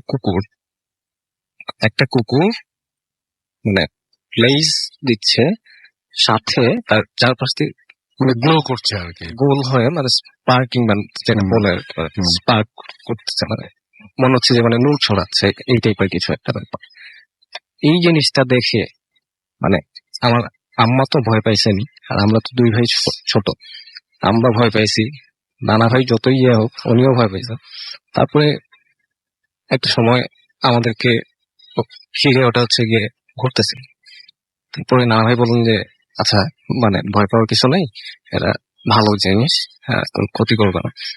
তখন হচ্ছে গিয়ে একটু একটু করে ইয়ে হচ্ছে, তারপর নিয়ে একটু দৌড়াদৌড় করলে, তারপর 2-3 সেকেন্ড হঠাৎ করে ওইটা উঠাও, তারপরে আমরা হচ্ছে গিয়ে মানে কোন রকম মানে দৌড় টৌড় এরকম করে হচ্ছে গিয়ে মানে বাড়িতে চলে আসি। ওকে, থ্যাংক ইউ সো মাচ আপনার ঘটনার জন্য। আপনাকে অনেক ধন্যবাদ। আমরা দেখতে পাচ্ছি যে আরো অনেকেই আমাদের এখানে লিখছেন, এবং আমাদের যে পেজটা আছে, আমরা যদি এখনো ছবি আপলোড করি, কিছুক্ষণের মধ্যে আপলোড করব, এখনই আমরা চেষ্টা করবো সেটা। বাবু ভাই, আপনার কাছে একটু আসি, আমাদের সময় খুব কম এই আওয়ারে। আপনি যদি ছোট করে যদি কিছু বলতে চান তাহলে বলতে পারেন, আমাদের জাস্ট 3 মিনিট টাইম আছে, তারপর আমরা চলে যাবো। মানে কাহিনীটা, হ্যাঁ, আচ্ছা ছোট করে কাহিনী বলতে গেলে তো মানে ছোট হয়ে যায়। তাহলে দরকার নাই, তাহলে আমার মনে হয় যে বড় করেই বলেন, বড় করে- যতটুকু আমরা শুনতে পারি আর কি। আচ্ছা, না এই কাহিনীটা হচ্ছে রাসেল ভাই, এটা হচ্ছে আপনার আমি আমার নিজের কাহিনী খুব কমই শেয়ার করি বলতে ফেলে। হুম, এইটা আর একটা নিজেরই কাহিনী, এন্ড দ্যাট ওয়াজ আমি যখন আরো ছোট ছিলাম, স্কুল লাইফে, হুম, এসএসসি পরীক্ষা ওই সময়টা আর কি। যাক, আমার এক ফ্রেন্ড ছিল আর কি, ওর নাম বলবো না, মানে কোন একটা সংগত কারণে ওর নাম বলবো না। যাক, ওদের বাসাটা ছিল বেশ হন্টেড। হন্টেড বলতে মানে যেটাকে বলা হয় এখন তো কথা কথা হন্টেড বলা হয়, ইটস নট লাইক হন্টেড, বাসাটা ছিল পুরো বাড়ি টাইপের। বাসির সাথে বিভিন্ন রকম ইতিহাস জড়িত। হ্যাঁ, যে একসময় শুনতাম যে ওর, পরে শুনেছি ওর বাবা জিন পালতো, হুম, হ্যাঁ, এবং আরো অনেক কিছু ওদের বাসায় আছে, ঠিক আছে। সো ও বারবার বলতে এসব কথা আমাদের, আর আমি ছোটকাল থেকে একটু বেশি একটু সাহসী আর কিউরিয়াস ছিলাম, জিনিসগুলো আসলে খুব কিউরিয়াসিটি হতো, এবং একটু টান পিটে ছিলাম তখন থেকে। ওই যে হঠাৎ বন্ধুর বাসায় আউটিং করতাম আমরা, তো যাই হোক ওর বাসায় এরকম একদিন ও বললো যে আমার বাসায় থাক, দেখ কি হয়। অনেক রাত কাটিয়েছে, এর মধ্যে একটা রাতের ঘটনা। তো ও যে বর্ণনাগুলো দিত, তো যে ওদের ছাদে নাকি এরকম আপনার ইট পড়ে, বেশ বড় বড় ইটের খোয়া মানে প্রায়, এবং দেখা যায় মানুষ হাঁটতেছে, মানুষ মানে একটা বাচ্চা ক্রল করতেছে ছাদের উপরে, হ্যাঁ এরকম জিনিসপত্র। তো যাই হোক, ওর বাসায় যাওয়ার পর ওর সাথে থেকে আমি আইসোলেটেড হওয়ার চেষ্টা করতাম ওই সময়টা, বাসাটাকে ঘুরে দেখার জন্য, কারণ বাসাটা বেশ বড় একটা বাসা, জি, এবং মোহাম্মদপুরের কোন একটা অঞ্চলে, হ্যাঁ। হুম, তো বাসার পিছনেও আবার একটা জায়গা আছে। তো যাই হোক, জি, আমি এরকম আপনার একদিন ওদের বাসায় গেলাম। তো ওই দিন আপনার বৃষ্টি হচ্ছিল, বৃষ্টি হয়ে মানে বৃষ্টি তখন ছেড়ে গেছে, হালকা হালকা আপনার পড়তেছে আর কি, মাঝে মাঝে বৃষ্টি। তো এরকম সময় আমরা 3জন ফ্রেন্ড ছিলাম, ও ঘরের ভিতর চলে গেল, আর আমার সাথে যে ফ্রেন্ড ছিল সে বাসার থেকে আপনার পারমিশন নিয়ে আসতে গেল যে ও থাকবে এখানে। হুম, তো এরকম সময় আমি জাস্ট ওর বাসার থেকে বের হয়ে ওই ওদের যে সিঁড়িটা আর কি, সেইটা পুরো কমপ্লিট সিঁড়ি না আর কি, আপনার তখন পর্যন্ত জাস্ট এখনো মানে মোজাইক টোজাইক করা হয়নি আর কি উপরের দিকে। ওখানে আমি অর্ধেক উঠে আমি বসে আছি, আপনার ইসে জাস্ট বসে আছি, কারণ তখনকার সময় সেলফোন টেলফোন আসেনি তখন। হুম, তো এরকম সময় হঠাৎ করে আমি শুনলাম যে আমার মাথার উপর যে টিনের চালটা আছে, সিঁড়ি ঘরের ছাদটা, হুম, সেখানে ঢাম করে শব্দ হলো, মানে সামথিং লাইক কেউ একটা ডাব বা কিছু যদি ফেলে। হুম, তা আমি হঠাৎ চিন্তা করলাম যে এখানে নারকেল গাছ আছে, বাট ওই নারকেল গাছে নারকেল তখন খুব একটা ধরে না, আর এটা দূরে, এখান থেকে এত দূরে নারকেল পড়ার কথা না। তো যখন আমি এটা চিন্তা করতেছি, ওই সময় আরেকটা পড়লো ধাম করে, হুম, এবং মানে মানে ভেরি লাউড সাউন্ড, এবং ওই শব্দে আসলে বাসার ভিতর থেকে কেউ বেরোলো না। আমি আস্তে করে তাকায় দেখলাম যে সিঁড়ির গড়ায় যে দরজাটা, সেটা আপনার একটা টিনের দরজা ছিল, টিনে কাঠের ফ্রেম করে টিনের দরজা, হুম, ওইটা ঠাম ঠাম করে বাড়ি খাচ্ছে। মানে তালা মারার কথা, তালা নাই। তো আমি হেঁটে হেঁটে ওই দরজার কাছে গেলাম, দেখলাম বাতাস ছুটছে, হয়তো ওই বৃষ্টির সাথে আর কি ঝড় টড় আসছে কিছু একটা। তা আমি আস্তে ছাদে ঢুকলাম, দেখলাম যে বেশ বাতাস বইছে। তো ছাদটা ছিল এরকম রাসেল ভাই, বাম দিকে একটা অংশ ছাদের, হুম, ডান দিকে আরেকটা অংশ, হ্যাঁ, দুই পাশে দুই অংশে ছাদ। তা আমি বাম দিকে বেশি, মানে দুই জায়গায় দুই রকমের দুর্নাম আছে ছাদের। হুম, বাম দিকে আমি দেখলাম যে গাছ টাছ তো পিছনে, আমি ওদিকে না যে, তো যদিও তখন আর একটু ছোট ছিলাম, কৈশোরে সাহসটা একটু কমই ছিল, এখনকার ছিল না। আমি ডান দিকে হেঁটে গেলাম সামনের দিকে, যেখানে একটু ওপেন স্পেস। তো আমি যখন যাচ্ছি, তখন আমার হঠাৎ মনে হলো যে ওই পিছনে মানুষজন কয়েকজন আছে, এবং মানে কথা বলতেছে। আমি ফার্স্ট মনে হলো ফ্রেন্ডরা ফাইজলামি করতেছে নাকি, আরো 2-4 জন আসছে নাকি। তা আমি করলাম কি, ঘুরে ওদিকে গেলাম, যে আস্তে আস্তে আস্তে আস্তে আস্তে আস্তে করে উঁকি দিয়ে এই গাছের নিচে গেলাম, মনে হলো গাছের নিচে কেউ দাঁড়ায় আছে।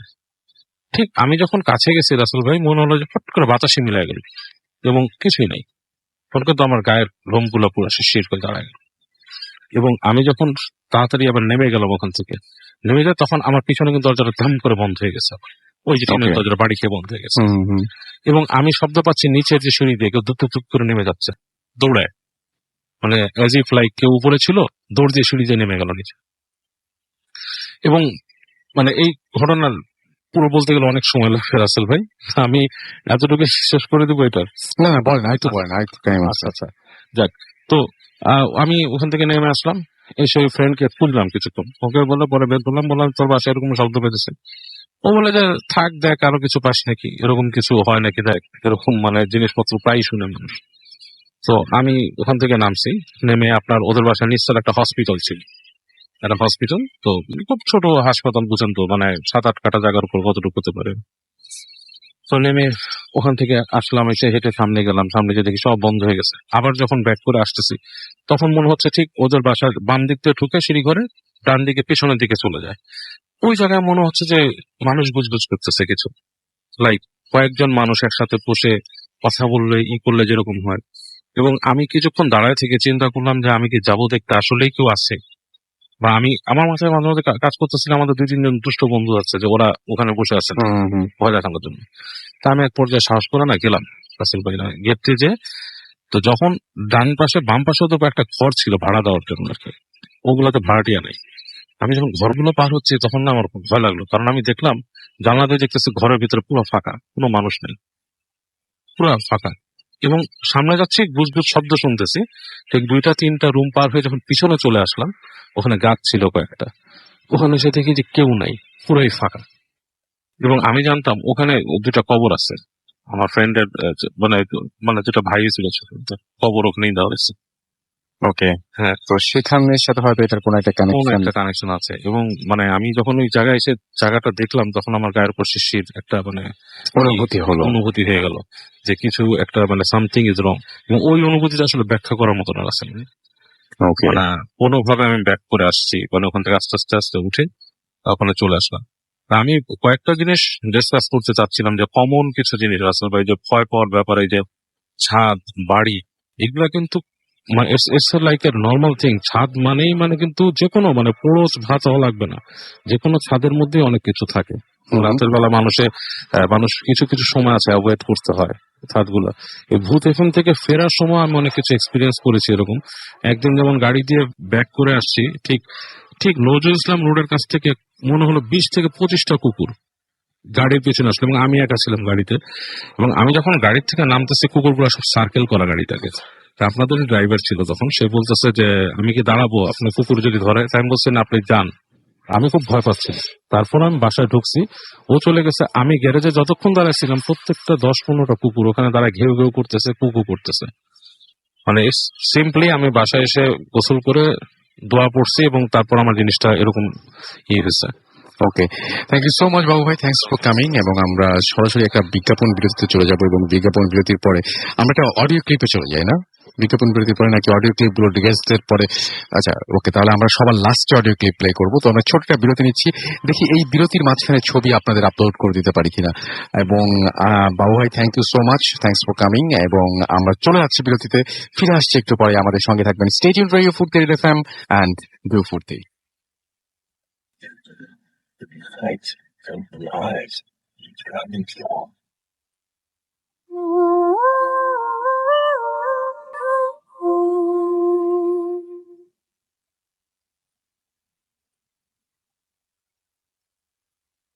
ওয়েলকাম ব্যাক, শুনছেন সবসময় রেডিও ফুর্তি এফএম। আমরা ছবিটা আবার তুলেছি, আবারও আপলোড করবো ইনশাল্লাহ কিছুক্ষণের মধ্যে। তার আগে আমরা চলে যাব ঘটনায় আমাদের অতিথির কাছে। আমাদের প্রথম অতিথি, আপনার নামটা একটু প্লিজ বলবেন। সেকেন্ড আওয়ারের প্রথম অতিথি, আপনার নামটা একটু প্লিজ বলবেন শুরুতে। আসসালামু আলাইকুম রাসেল ভাই, আমি ইসা মোহাম্মদ তকিত আজওয়ার, এসেছি মিরপুর 1 থেকে। জি। তো ঘটনাটা মিরপুর 1-এরই। জি। তো ঘটনাটা আমি আমার দুলা ভাইয়ের কাছ থেকে শুনেছি, ওনার নাম তানভীর। তো ঘটনাটা চলে যাচ্ছে রাসেল ভাই। জি। তো ঘটনা হচ্ছে ওনারা যে বাড়িটাতে উঠেছিল, তো ওই বাড়িতেই ঘটনাগুলো ঘটছে। ঘটনাগুলো হচ্ছে এরকম যে মানে রাতের দিকেই আর কি, আপনার বেশি রাত না, যেমন 10টা বা 10:30 সাড়ে 9টা এরকম দিকে মানে রুমের মধ্যে দুই পাশ থেকে দুই প্রান্ত থেকে কেউ আসা যাওয়া করতেছে এরকম বোঝা যায় আর কি, এবং মাঝে মাঝে ফিস ফিস ফিস ফিস শব্দ শোনা যায়। তো আচ্ছা। কেউ যদি মানে ইয়া বলে কে বা এরকম কোনো আওয়াজ করলে মানে ওই ফিস ফিসানি শব্দটা বন্ধ হয়ে যায়। তো এরপর খুব মানে পচা মাছের একটা গন্ধ পাওয়া যায়। তো এরকমই একদিনের ঘটনা, আমার দুলাভাই রুমের মধ্যে শুয়েছিল, তো দেখতেছে রুমের মধ্যে কে জানি ফিস ফিস ফিস ফিস করে কথা বলতেছে। তো দিন ছিল জ্যোৎস্না রাত, তো জানলা দিয়ে আলো আসতেছিল, রুমের লাইট অফ। তো আমার দুলাভাই বলে কে, তো কে বলে এরকম একটা আওয়াজ দেওয়ার পরে তো উনি দেখতেছে আর কি যে একটা অবয়ব। তো উনি যেটা গেস করছে সেটা হচ্ছে যে একটা মেয়ের অবয়ব। তো মেয়েটা বাথরুমের দরজাটা খুলে বাথরুমের যে ভেন্টিলেটরটা আছে ওটা দিয়ে বের হয়ে চলে গেল। তো এরকমই ঘটনাগুলো প্রায় খুব প্রতিনিয়ত ঘটে। তো এর মধ্যে যেটা হয় সে যে আমার দুলাভাইয়ের ওই বিল্ডিং এ থাকে, কিন্তু শিফট করে 3 তলায়। তো 3 তলাতেও মানে এরকম উইয়ার্ড ঘটনা ঘটে, যেটা মানে এখন যেটা বলবো সেটা হচ্ছে যে আপনার 4 মাস আগের ঘটনা। আমার আব্বুর মানে একটা অপারেশনের জন্য চট্টগ্রাম থেকে ঢাকায় আসেন। তো তিনি মানে রেস্ট করতেছিল, মানে ঘুমাচ্ছিল না আর কি, রেস্ট করতেছিল। তো জানলাটা খোলা ছিল বিছানা। তো হঠাৎ তার মনে হলো কে যেন তার গালে হাত দিয়ে স্পর্শ করছে, এবং তিনি মানে তাকায় দেখে যে কেউ নাই। তো ইনি এটা শেয়ার করে, তো শেয়ার করার পরে বলে যে এরকম ঘটনা মানে প্রতিনিয়ত হয়। এর মধ্যে যেগুলো হয় সেগুলো হচ্ছে যে হঠাৎ আগরবাতির খুব গন্ধ পাওয়া যায়, তারপরে ফিসফিসানি শব্দ হয়, স্মেল পাওয়া যায় আতরের। তো এই হচ্ছে আমার ঘটনা। তো রাসেল ভাই, এটা মানে ওই এলাকাটাতে মানে কয়েকটা বিল্ডিং এ এরকম ঘটনাগুলো ঘটে। তো ওকে। আজকে যেহেতু সময় খুব কম, আমি না, সময় আপনার জন্য কম না, সময় আমাদের ফার্স্ট আওয়ারে কম ছিল। থ্যাংক ইউ সো মাচ, আপনার জন্য অনেক আমি আরেকটু বলবো আর কি। অনেক ধন্যবাদ। আমরা চলে যাচ্ছি, আমাদের আরো একজন অতিথি আছেন আপনার কাছে, এবং আপনার নামটা প্লিজ একটু বলবেন, তারপর আপনার ঘটনায় যাবো আমরা। ধন্যবাদ রাসেল ভাই, আমি সবুজ বলছিলাম, মিরপুর থেকে এসেছি। জি। আমি একটা ফাইন্যান্সিয়াল কোম্পানিতে আছি। জি। তো রাসেল ভাই, আমি শুরু করার আগে ছোট্ট একটু ঘটনা বলছি। সেটা হচ্ছে যে আমার সাথে আপনি যখন কনফার্ম করলেন আমাকে যে আমি আসবো কিনা, জি। তো আমি আমার এক কলিগকে, আপনি বলেছিলেন 1 গেস্ট অ্যালাউড, দ্যাটস ওয়াই আমি আমার এক কলিগকে আমি শেয়ার করলাম যে ভাই আমি যেতে চাচ্ছি, আপনি আমার সাথে যাবেন। তো উনি আমাকে কনফার্ম করেছে হ্যাঁ সবুজ ভাই আমি যাব। কিন্তু আনলাকিলি প্রিভিয়াস নাইটের শেষ রাতের দিকে উনার একটা পেটে পেইন হয়, এবং সেটাতে ডাক্তারের কাছে যাওয়ার পরে বলে ওনার মানে পেটে পাথর হয়েছে। সেটা 5 বছর আগে অপারেশন করেছিল, এখন আবার সেটা নতুন করে দেখা দিয়েছে। আমি জানি না বা এখন রোহন ভাই কি অবস্থা, উনি আসার কথা ছিল। আমি ঘটনায় চলে যাচ্ছি। জি। আমার ঘটনাটা ঘটে 2013 সালের নভেম্বরের দিকে। অক্টোবর 15ই আগস্ট আমার ছোট বোনের বিয়ে হওয়ার পরে বেসিক্যালি আমার বাবা মা আমাদেরকে রেখে আমার হোম ডিস্ট্রিক্ট ফরিদপুর, ওখানে চলে যেতেন। আমরা তখন টাঙ্গাইলে থাকতাম।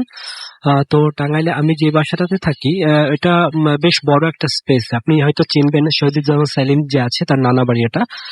তো ওই বাসাটাতে আমাদের বাসার পাশে থেকে পাশের যে বাসাগুলো আছে সেটা বেশ ডিস্টেন্স আছে বাসাগুলোর। আমি ঘটনায় চলে যাচ্ছি। আমার বড় ভাই তখন ঢাকাতে থাকতেন। আমার ছোট বোনের বিয়ে হয়ে গেল শ্বশুর বাড়ি, এবং তাকে দেখার জন্য আমার বাবা মা যখন চলে গেলেন আমাকে রেখে গেলেন। আমি তখন বিবিএ 5th সেমিস্টার স্টুডেন্ট। সেই দিনটি ছিল বৃহস্পতিবার, মানে বুধবার। আমি আগে থেকে আপনাদের প্রোগ্রামটার অনেক বড় ফ্যান। আমাদের হোম থিয়েটার সিস্টেম আমি ভূত এফএমটা লাউডলি দিয়ে আমি রান্না করে গিয়েছিলেন সেটা গরম করে, এবং আমার ভাত রাইস করে ভাত রান্না করতে দিয়ে আমি ভূত এফএম শুনছি এবং অঙ্ক করছি। জি। হোয়াট এভার, আমি রাত্রি 12:30 কি 1:45 এই সময় আমি ঘুমোতে যাই। যখন ঘুমোতে চলে গেলাম, সামহাউ রাত যখন 3টা বাজে বা নেয়ার of 3 or some like that, আমি রিয়েলাইজ করলাম আমার পেছনে ঠিক আমার মানে ব্যাক সাইডে কোমর পর্যন্ত, ব্যাক সাইড থেকে কোমর পর্যন্ত ভারী হয়ে আসছে। তো আমি সামহাউ রিয়েলাইজ করার চেষ্টা করলাম, ইগনোর করার চেষ্টা করলাম যে হতে পারে। সময়ের সাথে সাথে এই ভারীটা ক্রমশ ভারী হচ্ছে, আরো ভারী হচ্ছে। আচ্ছা। আর আরেকটা কথা বলে রেখে রাসেল ভাই, সেটা হচ্ছে যে আমি মানে রুমের মধ্যে কোনো বাতি থাকলে বা আলো থাকলে আমি ঘুমোতে পারি। যেহেতু বাসায় একা ছিলাম, দ্যাটস ওয়াই আমি পাশের রুমে লাইটটা জ্বালিয়ে রাখি যাতে আমার রুমটাতে আলো না আসে। তো ওই মুহূর্তে যখন ওই অবস্থা হলো, আমি রিয়েলাইজ করলাম আমার ভারী হয়ে আসছে পেছনের দিকে, এবং চেষ্টা করলাম দেখার যে বাতি জ্বলছে কিনা। আমার ফ্যান ছাড়া ছিল, আমি কাঁথা গায়ে ঘুমিয়েছিলাম।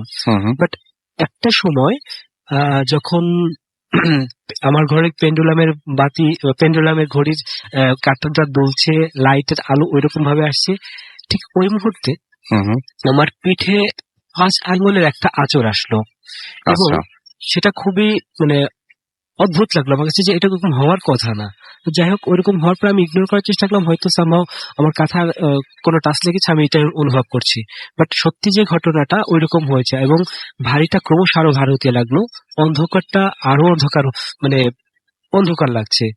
তো আমি অন্য কিছু আবার যে আমি পিছন দিকে ঘুরে দেখবো যে কি আছে, আমি বাস চিন্তা করছি যে আমার বাসায় কেউ নেই, এক যদি সামথিং আউট কিছু দেখি, হুম আবার যদি কিছু হয়ে যায়, দ্যাটস আমি ওই সময় পিছনের দিকে ব্যাক করি না।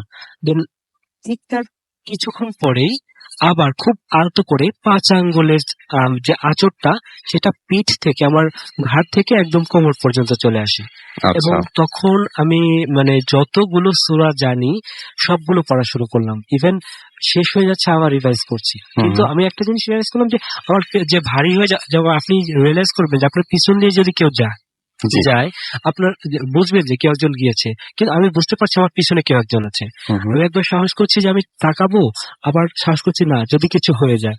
এন্ড আচ্ছা থার্ড টাইম যখন আমি সূরা পড়ছি, কিছুক্ষণ হালকা হলো শরীরটা, হুম হুম, আবার যখন হালকা হওয়াতে আমি একটু রিল্যাক্স হলাম। বাট থার্ড টাইম যেটা হলো, একই রকম ভাবে হুম হুম, আঁচড়টা টান দিয়ে শেষ হয়ে গেল এবং ইভেন আমার শরীরটা হালকা হয়ে গেল।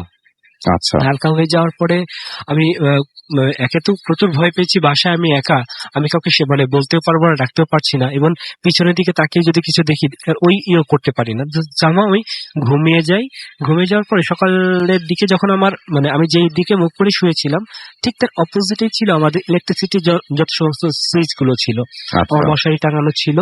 আমি যখন ডান কাতে শুয়েছিলাম, তো যখন আমি উঠলাম তখন ভাবলাম যদি এখনো ওই জিনিসটা থেকে থাকে, তবে মাইন্ডেড আমি ওই সময়টাতেও ওই আমার আমি যে হালকা হয়ে গেছি এটা রিয়েলাইজ করেছি, আবার এটাও ভাবছি যদি কিছু থেকে থাকে তাহলে প্রবলেম হতে পারে। হুম হুম, দেন মশারি টাঙানো ছিল, আমি লুকস লাইক এ জাম্প, এক জাম্প দিয়ে আমি লাইটটা জ্বালালাম, হুম হুম, দেখলাম যে পিছনে কিছুই নেই। এবং আর ওইরকম কিছু না হওয়ার কারণে আমি মানে জিনিসটা আমি শেয়ার করিনি কারোর সাথে, জাস্ট আমার ফ্রেন্ড জয়ের সাথে শেয়ার করি এবং ওকে বলে আমার বাসায় এরকম হয়েছে, ওর সাথে শেয়ার করার পরে আমার বাসায় এসে থাকে। এই ছিল আমার ঘটনা ভাইয়া। অনেক ধন্যবাদ আপনাকে আপনার ঘটনার জন্য, এবং আশা করছি যে ঘটনাটি আপনাদেরও ভালো লেগেছে। এবং আমাদের কাছে বেশ কিছু মেসেজ আসছে ফেসবুকে, সেই সাথে আমাদের কমেন্টও করছেন ছবির নিচে, যে ছবিটা আমরা দ্বিতীয়বারের মতো পোস্ট করে সফল হয়েছি। আমরা সেটার কাছে পরে আসবো। আমাদের সঙ্গে আছেন আরো একজন অতিথি, যার সাথে আমরা একটু কথা বলতে চাই। আপনার নামটা প্লিজ একটু বলবেন, তারপর আপনার ঘটনায় যাব আমরা। আমি হাসান নাশিদ বলছি। জি তো রাসেল ভাই, জি, আমি আমার ঘটনা যাওয়ার আগে আমি একটু কথা বলবো। আমরা ঘটনায় যাব সরাসরি। হ্যাঁ, সরাসরি please। ঘটনায় যাচ্ছি। জি। অনেক ভক্ত আমাকে মেসেজ করছেন, না, আমি ঘটনায় শুনতে চাই প্লিজ। সরাসরি ঘটনায় যাচ্ছি সময় স্বল্পতার কারণে। সময় স্বল্পতা না, আমরা ঘটনায় যাব। আমরা ঘটনায় যাচ্ছি। আমি তখন ক্লাস 5-এ পড়ি। আমার জীবনে অনেক বাস্তব ঘটনা রয়েছে, তার মধ্যে এটি একটি অন্যতম ঘটনা। আহ, সেই 5-এ পড়ার সময় এমন একটি ঘটনা ঘটেছে যে আমার জীবনে সারা জীবনে এটা মনে থাকবে। জি। সেদিন আমার বাড়ির পাশেই ছিল আমার এক খালাতো ভাই নুরুল, তার চাচাতো ভাই ছিল আক্তার। তো আমাদের এলাকায় এমন একটা অবস্থা ছিল যে সেখানে আপনার বিশাল একটা দুর্বিষহ অভাবের তাড়না স্পর্শ ছিল সেখানে। তো সে কারণে আমাদের গ্রামের সবাই আহ, আহ, যতটুকু তাদের বাড়ির ছাড়া যতটুকু জমি জমা ছিল ততটুকু তারা বান্ধব তুলন করে তাদের মানে ভরণ পোষণ বা পরিবার খরচ চালাতো। তো ঠিক সেভাবে আমার পিতা একজন মাদ্রাসা শিক্ষক, যদিও উনি এই ব্যাপারে একমত ছিলেন না, কিন্তু আমার আম্মার বোকামির পরামর্শের কারণে আমার আব্বা শেষ পর্যন্ত রাজি হয়ে যায়। তো আমরাও সেই প্রেক্ষাপটে সবার সাথে তাল মিলিয়ে আমরাও মাটি উত্তোলন শুরু করি এবং বিক্রি করি। দিনের বেলা স্কুল থাকার কারণে আমরা দিনে কাজ করতে পারিনি। তো সন্ধ্যার পরে আমরা কাজ শুরু করি, মাটি উত্তোলন করি, এগুলো সকালে বিক্রি হয়।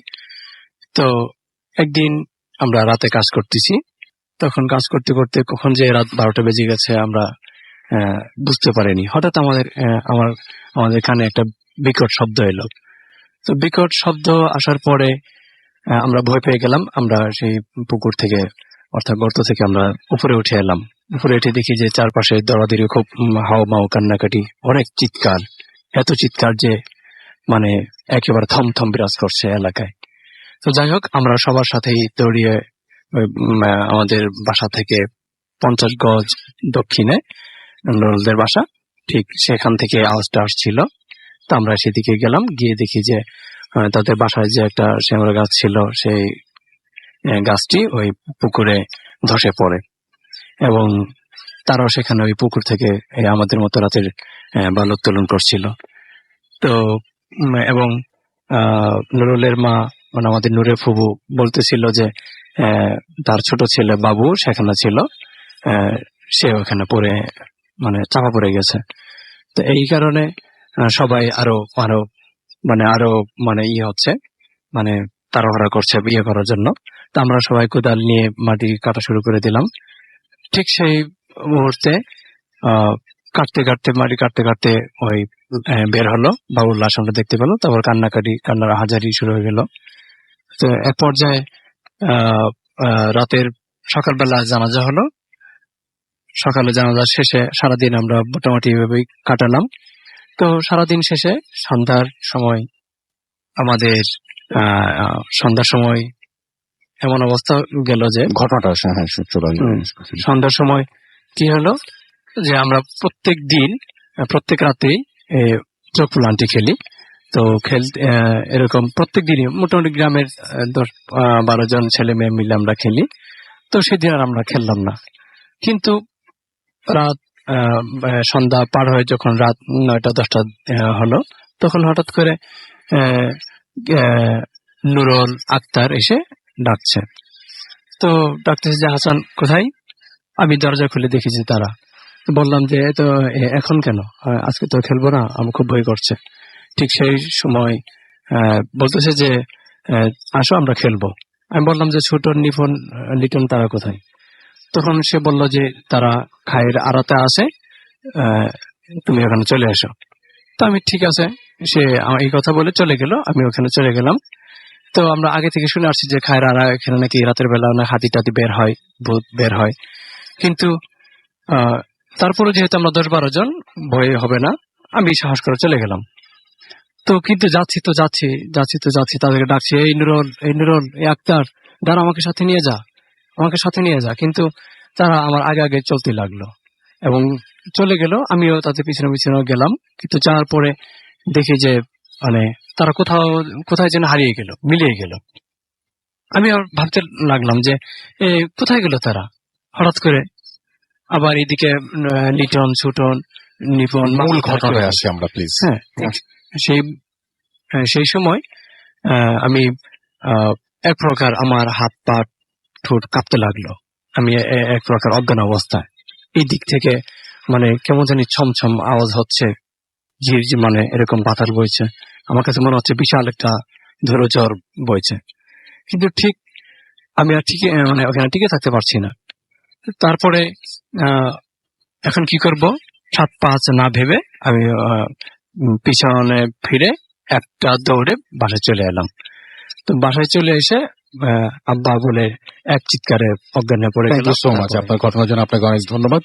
আমরা একটা ছোট্ট বিরতিতে যাব এবং বিরতির পরে আবারও ফিরে আসবো। সেই পর্যন্ত আমাদের সঙ্গেই থাকুন। স্টে টিউনড রেডিও ফুর্তি এফএম এন্ড ডু ফুর্তি। Voot FM, the night.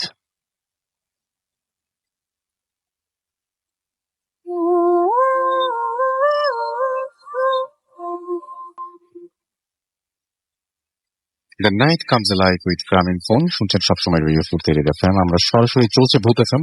এটা অনেক লম্বা স্টোরিতে যাচ্ছি এবং আশা করছি আপনারা পুরোটা সময় ধৈর্য নিয়ে সেটা শুনুন। আশা করি আপনি ভালো আছেন।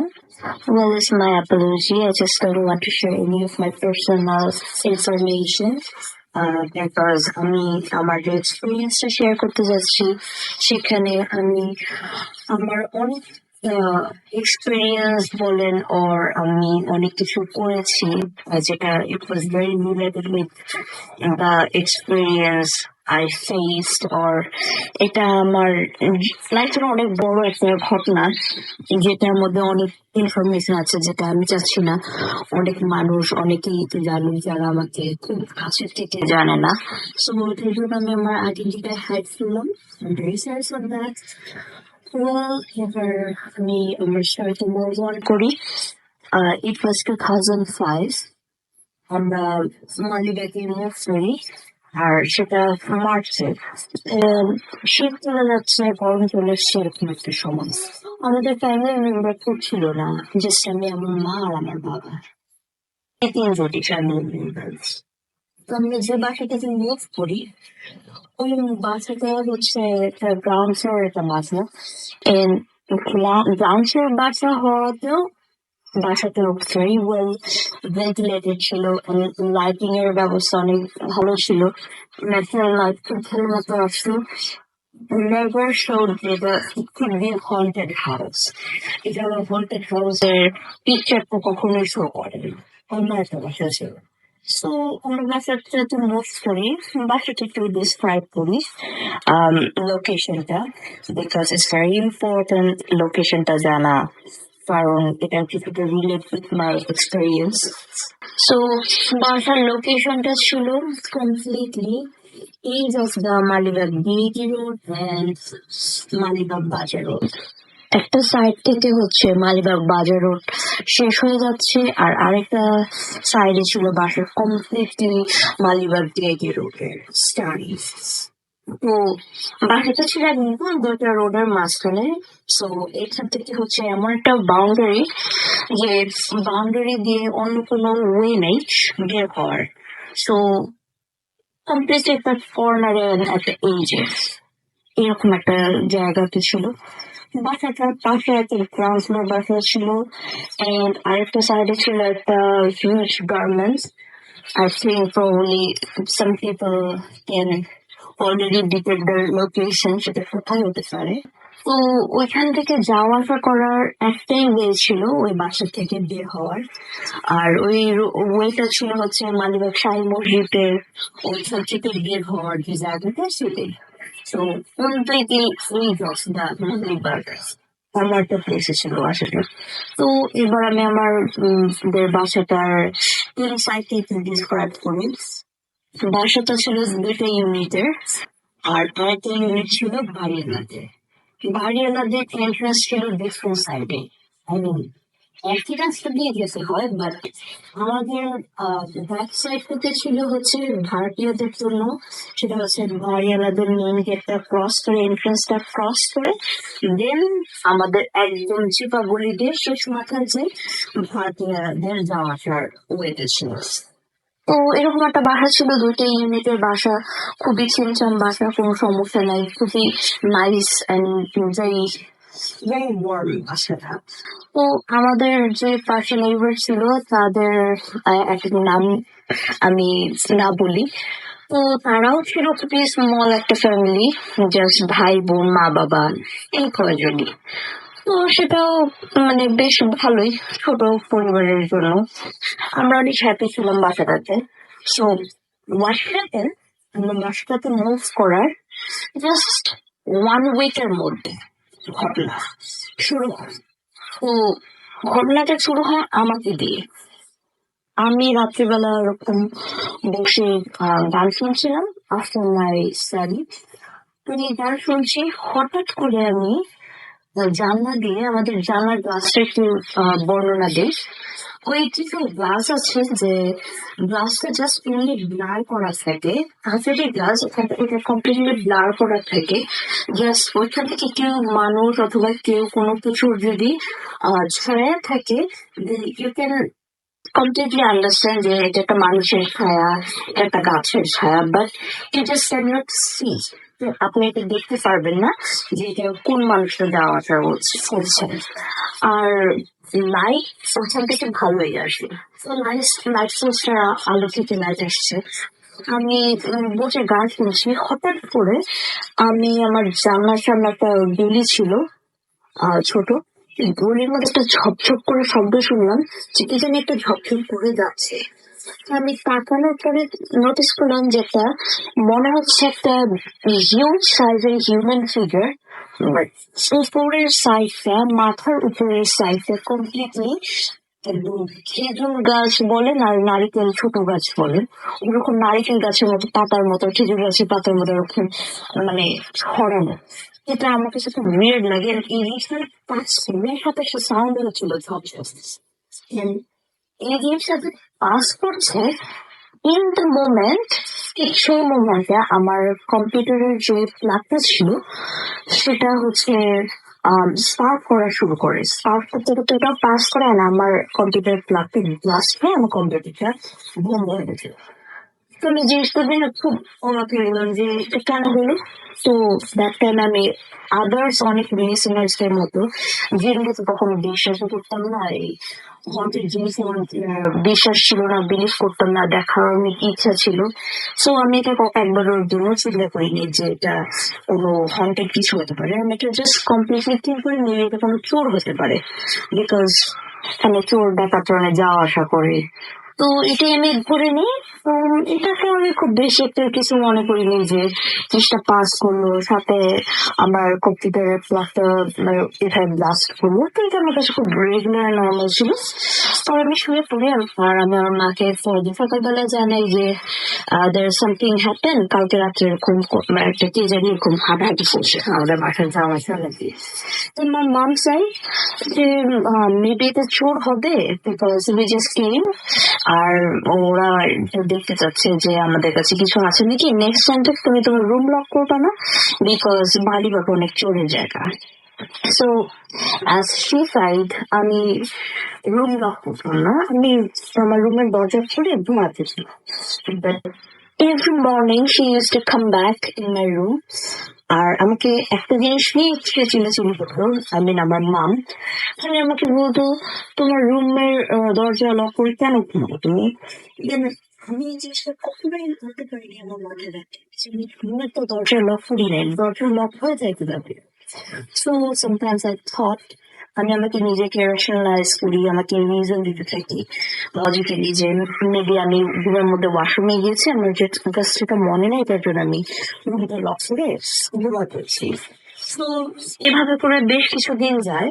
এর মধ্যে একটা ঘটনা ঘটে, সেটা হচ্ছে আমাদের নেইবারের মেয়েদের সাথে। তখন মেয়েটা ক্লাস 5 এ পড়তো।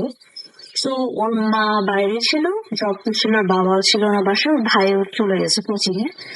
তো ও হঠাৎ করে দেখে স্কুল থেকে আসছে, ওদের ঘরে একটা বিশাল বড় বিড়াল, উইচ ইজ যেটা কোনো রেগুলার মানে ক্যাটের সাইজে হয়, বিশাল বড় একটা বিড়াল আসছে ওদিকে ঘরে ম্যাও করে চিৎকার করে গড়বড় করে তাকাচ্ছে। তো ওখানে ভয় পায় যে কোনো মতে চাবি টাবি দিয়ে বাসা খুলে বাসার লক টক না করে দিয়ে ও দৌড় দিয়ে চলে যায় বাসা থেকে বেরোতে। ইভেন তো আমাদেরকেও ও কখনো লক করে দিয়ে থাকে। ও চলে যে একটা ওষুধের ফার্মাসির কাছে যায়, ওখানে ফার্মাসিতে একটা আঙ্কেল ছিল, তাকে বলে তার মার সাথে কথা বলতেছে। তখন মোবাইল এত ইজি ছিল না, তো ওর মার কাছে মোবাইল ছিল, ওর কাছে মোবাইল ছিল না। তো ওইখানে ফোন থেকে কল করে মাকে ফোন করে বলে যে আমি ভয় পেয়েছি, তুমি বাসায় এসো। ওর মা অফিস থেকে ছুটি নিয়ে চলে আসার পরে দেখে ওর প্রচন্ড জ্বর, ওর প্রচন্ড শরীর খারাপ। দেন ওরা একটা হুজুরের কাছে যায়, হুজুর ওরে ঝাড়ফুঁক করে। Then she was fine. But এখন নতুন কাহিনী শুরু হলো। সেটা হচ্ছে এভরি নাইট আমরা ছাদের উপরে রিসেট করতাম, somebody is walking. ওখানে কেউ একজন মনে হতো যে একটা খুব শক্ত টাইপের জুতা পরে হাঁটাহাঁটি করতেছে। এটা আমরা দুইটা ফ্যামিলি শুনতাম, আমি আমার মাও শুনতাম, এমনকি ওদের পুরো হোল ফ্যামিলিও শুনতো এই জিনিসটা, যেরকম হাঁটাহাঁটি করে। বাট সবচেয়ে উইয়ার্ড থিং সেটা হচ্ছে আমাদের বাবারা কোনো কিছু নোটিস করতে পারতো না, খালি আমরা বাচ্চারা আর মারাই খালি নোটিস করতাম যে এই জিনিসগুলো হচ্ছে। দেন আমি এই জিনিসটা শেয়ার করি চাদারের সাথে যে এরকম কি আপনারা কি শব্দ পান যে ছাদে কেউ হাঁটে? তখন বলে হ্যাঁ আমরা শব্দ পাই যে ছাদে কেউ হাঁটে। তো তো আমার মা আর আন্টি মনে করে যে মেবি রাতে কোনো মালিবাগের ছেলেরা আসে, এসে ছাদের মধ্যে মেবি ড্রাগস নেয়, এটার জন্য এরকম হাঁটাহাঁটি করে, এইসবেরই শব্দ। দারোয়ানকে যে সময় জিজ্ঞেস করে, দারোয়ান বলে না, ছাদে তো কোনো মানুষ আসে না, ছাদে তো কেউ হাঁটাহাঁটি করে না। তখন আমাদের মা আর আমার ওই আন্টির মধ্যে খটকা লাগে, তাহলে মানে ছাদের মধ্যে মানুষ আসে না, তাহলে হাঁটাহাঁটি করে কে, আমরা তো শব্দ পাই। আর দারোয়ান এই জিনিসটা কমপ্লিটলি বলে দেয় যে দেখেন, যেটাই হোক আপনারা কিন্তু ছাদে কখনো যাবেন না, আমরা ছাদ কখনো খুলি না, আমরা ছাদে কাউকে অ্যালাউ করি না। ঠিক আছে, দারোয়ান বলে দিছে। আর আমরাও চিন্তা করে যে হ্যাঁ পরে ছাদে যাব, যে দেখবো কেউ ড্রাগস নিতেছে, তারপরে উল্টা আমাদের গলা কেটে রেখে দিবে। আচ্ছা, গেল সেই ঘটনা। এই ঘটনা যেতে না যেতে 1 মান্থ যায় না, বাসাতে ওঠার পরে আমাদের বাসার সামনে একটা মার্ডার হয়। আমার মা আমাকে, আমি ছিলাম না মার্ডার স্পটে, আমি সেদিন ছিলাম আমার নানার বাসায়। আমার মা বাসায় ঢোকার আগে যে সময় আসে বাসার কাছে, তখন দেখি মার্ডার হওয়ার লাশটা পড়ে আছে, আর এখানে কতগুলো পুলিশ। পরে আমাদের আন্টি দরজা খুলে, নেইবার আন্টি আর দারোয়ান দরজা খুলতেছিল না, নেইবার আন্টি দরজা খুলে আমাকে ঘরে নিয়ে যায়। নিয়ে যাওয়ার পরে জানা যায় যে এখানে একটা মার্ডার হয়েছে। তারপর থেকে আম্মু আর আন্টি বাসা খুঁজতে থাকে যে না, এই বাসা আর থাকা যাবে না, এখানে মার্ডার হয়েছে। এই বাসা they never thought of any haunted thing.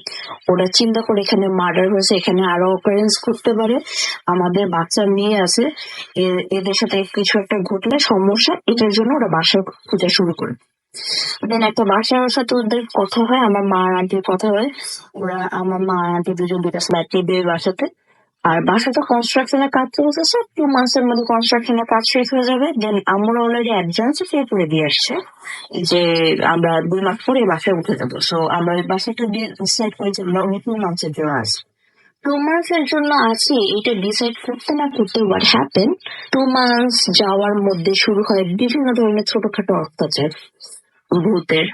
Like middle of the night কে এসে জানি ভূতে করে ফলো দিতে, এটা করে বিল দিয়ে চলে যায়, তখন যন্ত্রণা শুরু হয়। তারপর আমি একদিন হয়তো ড্রিমে দেখি যে আমাকে একটা মেয়ে চলে আসছে যে তুমি এখান থেকে চলে যাও।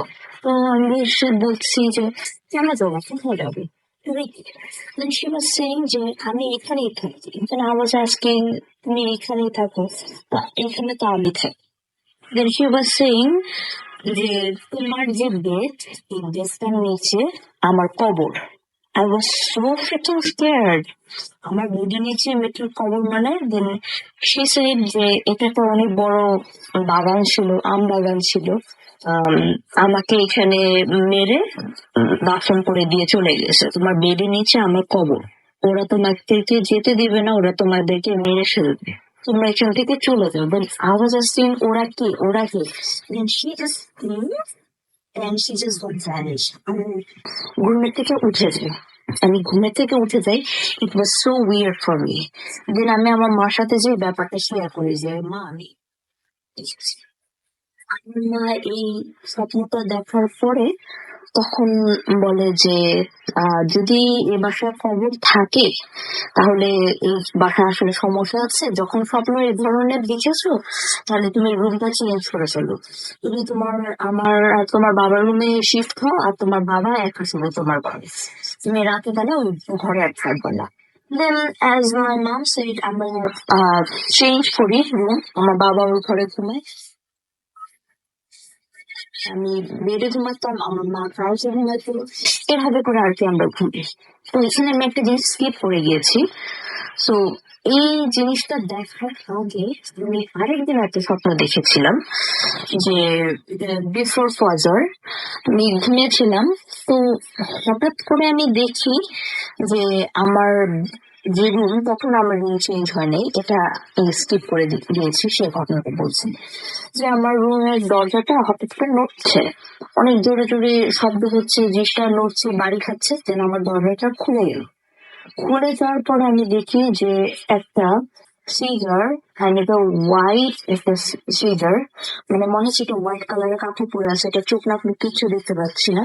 জিনিসটা আমার কমপ্লিটলি বেডের উপর দিয়ে জাস্ট ফ্লোট করে ভেসে ভেসে চলে যাচ্ছে।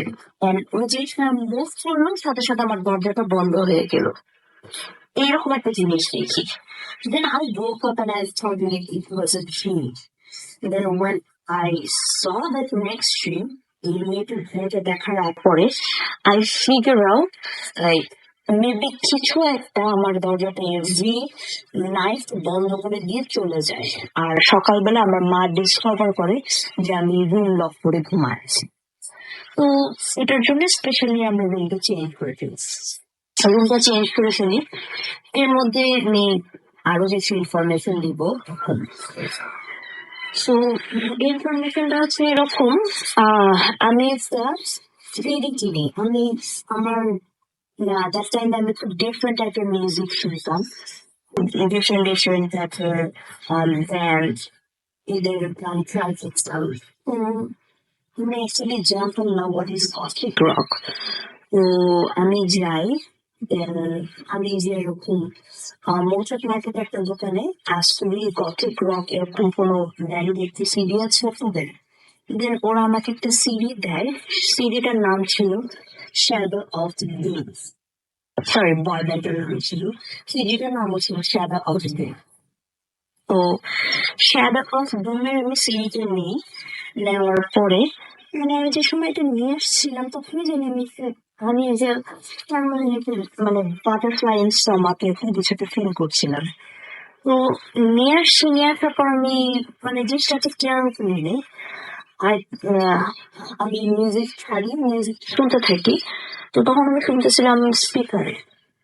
তো স্পিকারে যখন আমি মিউজিকটা শুনতেছিলাম আমি ডিফারেন্ট ফিল করছিলাম। I wasn't feeling nausea and আমার মনে হচ্ছিল স্টমাক মধ্যে বাটারফ্লাই আছে। ইটস লাইক খুবই ডিসকাস্টিং একটা ফিল। তো আমি ওইখান থেকে বন্ধ করে, স্পিকার থেকে বন্ধ করে হেডফোনে দিয়ে আমি রিলিক্সে ভালো মতো শোনার ট্রাই করি যে লিরিকের মধ্যে কি বলা। তো যেহেতু গথিক রক ছিল, ওরা হচ্ছে ভয়েসটাকে অনেক মোটা করে বলে, মানে রিলিজটা গানের মধ্যে থাকে। সো আমি জিনিসটা মানে তখন যখন কানে দেই তখন আমি জিনিসটা শুনি যে ওরা কিছু জিনিস বলছে যে আল্লাহ আর শয়তানের বিষয়ে কিছু কথা বলছে। তো তো ওরা তো শয়তান বলে না, ওরা বলে শয়তান। তো আমি এই জিনিসটা শোনার পরে দেন আমি সাথে সাথে মিউজিক বন্ধ করি। মিউজিক বন্ধ করে I start reading the lyrics. আমার রিলস মানে সিডির সাথে ছিল, রিলসের পড়াশোনা করি। কম্পিউটার শেখার ওটা তো পুরা মানে কি বলবো যে ডার্ক এনার্জি নিয়ে ফ্লো করা হচ্ছে। তো ডার্ক এনার্জি নিয়ে ফ্লো করা হচ্ছে মানে আমি খুব ইন্টারেস্ট ফিল করি রিলি সরি টু সে অনেক লিসেনার্স অনেকেই এইসব ডার্ক এনার্জি নিয়ে খেলতে খুব পছন্দ করে, ওরা অনেক ইন্টারেস্ট ফিল করে। I was one of them. আমি খুব ইন্টারেস্ট ফিল করি যে এখানে কি হয়, মানে মিউজিকটা ছাড়লে কি হয়, কি হতে পারে। আমি যতবারই মিউজিকটা শুনছি ততবারই আমি খুব মানে ডিফারেন্ট মানে জিনিসটা আমি কমফোর্টেবল ফিল করছিলাম না আমার শারীরিকভাবে। আমি মিউজিক বন্ধ করে দিই, আমি ওকে ফিল করি, আবার অন করি, আবার অলরেডি দেখছিলাম না, ফিল করছিলাম না, ইটস গুড। তো পরে অনেকক্ষণ এভাবে শোনার পরে আমি আমার মাকে যে বলি যে মা আমি এরকম একটা নিয়ে আসছি সিডি, কিন্তু ওই সিডিটার মধ্যে তো এরকম ডার্ক এনার্জির টাইপের কথাবার্তা বলা হচ্ছে, শ্যাটানিজমের কথাবার্তা বলা হচ্ছে, যেখানে কিনা শ্যাটানের ওয়ার্শিপ করতে বলা হচ্ছে। শয়তানকে ওরা এভরিথিং মনে করে যেটা আমরা মানে আল্লাহকে মনে করি, এটা completely opposite of our or any other religion. যে সব রিলিজিয়নে কিন্তু মানে আল্লাহ বলেন, খোদা বলেন, তারপরে গড বলেন আর ভগবান বলেন, তার ওয়ার্শিপ করতে বলে। আর শয়তানকে সবসময় ঘৃণা করা হয়। আর এখানে কিনা শয়তানকে ওরা বলতেছে যে ও ওয়ার্শিপ করার জন্য, আর মানে আল্লাহকে ওরা কমপ্লিটলি আগে আগে কথা বলছে। তখন আমার আম্মু বলছে তুমি এটা কি করলে, আমি বলছি হোয়াট ডু মিন?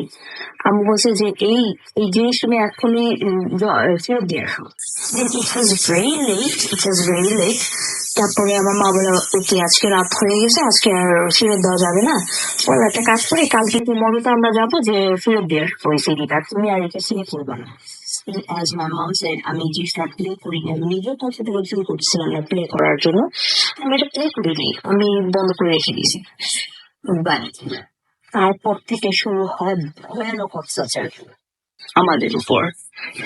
আমি বলবো না যে এটা একটি সিডির জন্যই হচ্ছে, নাকি বাসার জন্য হচ্ছে, নাকি মারের পিপল ওদের জন্য হচ্ছে, মানে কিসের জন্য হচ্ছে এটা স্টার্ট আমি এটা জানি না, বাট এটা ট্রুথ। ওই মিউজিকটা প্লে করার পরে থেকে স্টার্ট হয় আমাদের উপর এক্সট্রিম অত্যাচার। এর মধ্যে 2 months কেটে গেছে, আমরা নতুন ক্লাসে উঠবো। That's what happened. আন্টিদেরকে ওরা ভাড়া দিয়ে ফেলছে। কিন্তু আমাদের যে ফ্ল্যাটটা ছিল সেখানে হচ্ছে আরেকজন মহিলা আরো এক্সেস ভাড়া দিয়ে, আরো ডাবল ভাড়া দিয়ে উনি ওই ফ্ল্যাটে। তো এটার জন্য ওরা বলছে যে আমরা আপনাদেরকে এই ফ্ল্যাটটা দিব না, আপনাদের আরো কয়েকদিন ওয়েট করতে হবে, দিলে আমরা আপনাদেরকে অন্য ফ্ল্যাট দিব। দেন আমার মা খুব ম্যাড হয়, আমিও বলে যে তাহলে আমরা আপনাদের ফ্ল্যাটে তুলে দিল। আপনি তো এমনিতে আমার সাথে এই জিনিসটা ধোকা দিলেন, কিন্তু এটা আমার কাছে পছন্দ হলো না। তো এই কথাটা বলার পরে আম্মু আর কি ওটা অ্যাডভান্স নিয়ে আসছে ফেরত। আম্মু বাসা থেকে শুরু করে অন্য জায়গায়। আর এদিকে হচ্ছে আমার বাবার বিজনেস, এটা পৃথিবী তখন ডাউনে যেতে শুরু করেছে। আর আমার বাবার মেজাজ সবকিছু আপ হওয়া শুরু করে। আমার বাবা তখন অনেক রুড আমাকে মেন কথা বিহেভ করতো আমাদের সাথে, সারাদিন ঝগড়া করতো, সারাদিন চিল্লাচিল্লি করতো। It was very frustrating in that time যে মানুষ সারাদিন কিভাবে ঝগড়া করে। তো এভাবে যাচ্ছে সময়। এর মধ্যে আমি খুবই ডিপ্রেশন ফিল করি আমার বাবার একটা ঝগড়াঝাটি চিল্লাচিল্লির জন্য। Then I try to commit suicide. So এই জিনিসটা অনেক weird। আমার বাবা আমাকে বকা দেয় 3 দিন আগে। 3 দিনের মধ্যে আমার বাবা আমাকে সরি বলে সবকিছু ঠিক। 3 দিন পরে যে আমি ওই আর 3 দিন আগের কথার জন্য ফিল করে আমি সুসাইড করবো। এই জিনিসটা লাইক আমাকে কেউ বলছে যে তোমার সুসাইড করা উচিত, তোমার বাবা তোমার সাথে এরকম বিহেভ করে। That's what I feel. কিন্তু মানে এটা কোনো লজিক্যাল কোনো অ্যান্সার আমি কখনো খুঁজে পাইনি। তো I was just feeling like আমার সুসাইড করা উচিত। Then I took lots of medicines. আমি অনেকগুলো মেডিসিনস নেই। মেডিসিনস নেওয়ার জন্য আমি মেডিসিনস পড়ে থাকি। আমার মা আমাকে মেডিসিনস নেওয়া পায়, তারপর আমাকে জিজ্ঞেস করে তুমি কি এই মেডিসিনস গুলো নিয়েছো? আমি বলছি, হ্যাঁ। ঘুমের মধ্যে বলি জাগা ছিল তখন। দেন আমাকে আম্মু দৌড়াদৌড়ি করতে থাকে, আমাদের পরিচিত ডক্টরের কাছে যায়। And they were very worried and they were very scared. ওরা আমাকে অ্যান্টিডোট দেয়। আমার জন্য অনেক ভয়ানক অবস্থায় যায় আমার মার। Then after a week I was okay. Then আমার মা আমাকে জিজ্ঞেস করে তুমি সুসাইড কেন কমিট করার ট্রাই করছো? Then I said আমার বাবা বকা দিছে আমাকে। আমার মা বললে তোমার বাবা 3 দিন আগে বকা দিছে, তোমাকে সরি বলছে, তুমি 3 দিন পরে সুসাইড করার এত মিলা কেন? I have no answer. I just said I failed to do that. এখন তো আমার মা কমপ্লিটলি ভয় পেয়ে গিয়েছেন, সে পাগলের মতো বাসা খুঁজতেছে, এদিকে ভূতের অত্যাচার। দেন হোয়াট হ্যাপেন, আমাদের বাসার পাশের বাসা থেকে আন্টি চলে গিয়েছে। আমরা কমপ্লিটলি মানে এই সাইডে এই ইউনিটি এই জায়গাটাতে অনলি আমি, আমার মা আর আমার বাবা, আর কেউ নেই। তো প্রত্যেকদিন রাতের বেলা এরকম 2টা করে বেল দেওয়া শুরু করে। এভরি নাইট এরকম 2টা করে বেল দেয় 1 ঘন্টা 2 ঘন্টা পর পর। এদিকে আমার মার হেলথ ইস্যু দেখা যায়, আমি নিজেও সিক ফিল করতে থাকি, আমার বাবাও অনেক এগ্রেসিভ বিহেভিয়ার শুরু করে। সবকিছু it was very very very scary time. So what happen, আমার মা একটা টাইমে বিরক্ত হয়ে যায়, আমাদের দারোয়ানকে জিজ্ঞেস করে যে আজকে আপনাকে বলতেই হবে এখানে কে হাঁটাহাঁটি করে, কে বলবে, আপনাকে বলতেই হবে। And she was very mad. তখন আমাদের দারোয়ান বলে উপরে একজন লোক হাঁটে। আমি একদিন দেখতে গেছিলাম, আমাদের দারোয়ানটা 5 ওয়াক্ত নামাজ পড়তো, বয়স্ক ছিল সে বাসার দারোয়ানটা। সে উপরে একজন লোক হাঁটাহাঁটি করে। আমি একদিন দেখতে গেছিলাম, আমাকে বলছে এদিকে আর আসবি না, তুই নামাজ পড়িস, তুই নামাজ পড়, তুই নিচে থাক, উপরে যেন কেউ না আসে আর তোকেও যেন কখনো উপরে না দেখি। After my mom heard this, my mom was very scared. আমার মা তো তখন আরো ভয়ে বাসা খুঁজতে থাকি যেটা আমরা কোথায় চলে আসলাম। ফানিয়েস্ট থিং, আমরা যতগুলো বাসা খুঁজি, আমরা যাই, আমাদের পুরো ফ্যামিলি সহ ডাকি, ইন্টারভিউ নেয়, তারপরে সবকিছু ঠিক, আমরা অ্যাডভান্স দিতে যাবো, দ্যাট মোমেন্টে বলে না আপনাদেরকে বাসা ভাড়া দেওয়া যাবে না, আমরা চাচ্ছি না আপনাদেরকে বাসা ভাড়া দিতে। এমন কোনো রিজনও বলে না, এমন কোনো অ্যান্সারও দেয় না যে কি কারণ, আমাদের কি প্রবলেম, মানে কোনো কারণ না, আমাদেরকে জাস্ট বাসা দিবেন, দ্যাটস দ্য থিং। সো সেই ঘটনা যায়, এভাবে চলতে থাকে আমাদের। সো একদিন আমি আমার মা ভাবে শুয়ে থাকি বেডের মধ্যে, আমি আর আমার মা দুজন একসাথে নোটিস করি একটা ফিগার আমাদের মানে আমার মার জানলা দিয়ে বারান্দাটা দেখা যায়। তো বারান্দার এক প্রান্ত থেকে আরেক প্রান্ত দিয়ে জানলাটা খোলা ছিল। সেদিন আমরা দেখতেছি জাস্ট একটা শ্যাডো, জাস্ট মনে হলো কি ওয়ালের মধ্যে পাস করে চলে গেল, হুইচ ইজ মাথার মধ্যে ঘুমটা দেওয়া। সো আপনি রাসেল ভাই যদি চিন্তা করে দেখেন ওর গদের সম্পর্কে জানেন, তাহলে আপনারা জানবেন যে গদরা সাধারণত একটা ড্রেস পরে, ওটা হচ্ছে ওদের মাথা থেকে নিয়ে পা পর্যন্ত কমপ্লিটলি এরকম কভার করা থাকে, আর ওরা এরকম মানে ওদের ঘুমটা দেওয়া আর পুরা শরীর কভার করা এরকম একটা আলচিল্লা টাইপের একটা জামা পরা থাকে, আর এভাবে করে ওরা বিভিন্ন শয়তানের উপাসনা এসব করে। So that figure seems like completely a person who could be a boss, a class story. So we both are very scared. I asked my mom, "তুমি কি দেখতে পাচ্ছ জিনিসটা?" And she said, "তুমিও দেখছো জিনিসটা?" আমি বলছি হ্যাঁ। Then we both jump off the bed and আমরা লাইট অন করি, and then it was completely vanished. Okay, তো রাত কাহিনী গেল। সেকেন্ড আরেকটা রাতের কাহিনী, আমি আর আমার মা দুজন, আমার মা কাউচে, আমি বেডে শুয়ে আছি। হঠাৎ করে দুজনই আমরা কথা বলতেছি, যাক না জানলার দিকে তাকায় কথা বলছি যে হ্যাঁ তুমি দেখছো আজকে কত পূর্ণিমার কত চাঁদের আলো আসতেছে জানলা দিয়ে, হ্যাঁ অনেক সুন্দর চাঁদের আলো। We were talking about Purnima. Funniest thing, একটা মানে কাপড় দিয়ে যদি মানে একটা ফাঁকা অথবা একটা ফুটা ওর একটা জানলা কেটে কালো কাপড় দিয়ে যদি কভার করে দেওয়া যায়, সেটা যখন আস্তে আস্তে করে কাপড়টা টেনে টেনে টেনে তুলে পুরোটা কভার করা যায়, হঠাৎ করে আমাদের পুরো রুমটা মনে হচ্ছে কি জানলা দিয়ে যে আলো পাচ্ছে একটা পাতলা একটা ওর একটা কাপড় দিয়ে ভাবে করে আস্তে আস্তে করে পুরো লাইটটা বাইরে থেকে যে লাইটটা আসে পুরো লাইটটা কভার করে দিলে পুরো রুমটা স্টার্ট, কিছু দেখা যায় না। আমার মা চিৎকার করে বলছে জাস্ট তুমি লাইটটা অন করো। আমি লাইটটা অন করি বিকজ আমার বেডের পাশে ছিল লাইটের সুইচটা, আমি লাইটটা অন করি,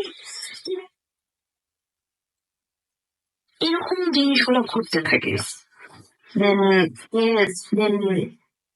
আমার মা মানে ঘুমার পরে আরেকদিনের ঘটনা, আমার মা কাছে ঘুমাতে থাকে, তো আমার মা ফিল করে যে কালকের মধ্যে আমার মা মশারি ঘুমাতো, ফিল করে যে কেউ একজন ওর আমার বাবা মশারির সামনে থেকে তার মুখের কাছে এসে ঢুকে আমার মাকে কি জানি ফিস ফিস করে বলতেছে। আমি কিন্তু জাগ না দ্যাট টাইমে, আমি ঘুমাচ্ছিলাম না, আমি কমপ্লিটলি জাগ না, ঘুমাবো এরকম একটা টাইম, কিন্তু আমি জাগ না।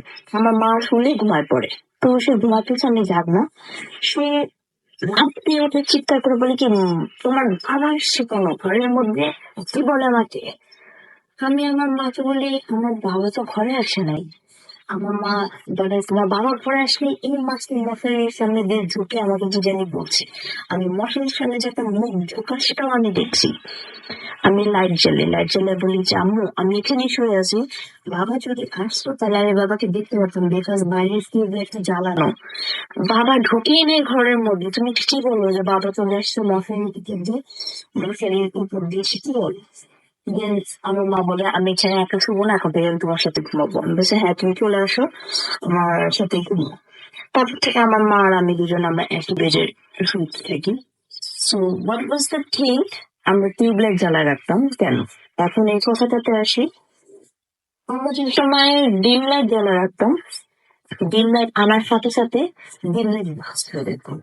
ডিম লাইট এই বাসাতে টিকতো না, কিছুতেই ডিম লাইট টিকে না। দেন আমরা ডিম লাইটের পর ডিম লাইট চেঞ্জ করি, দেন আমরা হোল্ডার চেক করি, সবকিছু ঠিক আছে, কিন্তু ডিম লাইট থাকে না। তারপরে আমরা 24 আওয়ারের যে বাল্ব গুলা সেগুলো ট্রাই করি, সেগুলো 100 আওয়ারের বাল্ব লাগায় রাখতাম যে সময়, তখন দেখতাম হ্যাঁ ইটস ফাইন, এটা চলতেছে, বাট এটাতে ইলেকট্রিসিটি বিল অনেক এক্সেস আসবে, যার জন্য আমরা বাধ্য হয়ে টিউবলাইট চালাই। সো এখানে একটা ইনফরমেশন দিতে চাচ্ছি যে যদি আপনারা কেউ জানেন যে আপনাদের বাসায় ভূত অথবা কোনো প্যারানরমাল অ্যাক্টিভিটিস চলতেছে, কাইন্ডলি আপনারা ডিম লাইট ও অন্ধকারে ঘুমাবেন না প্লিজ।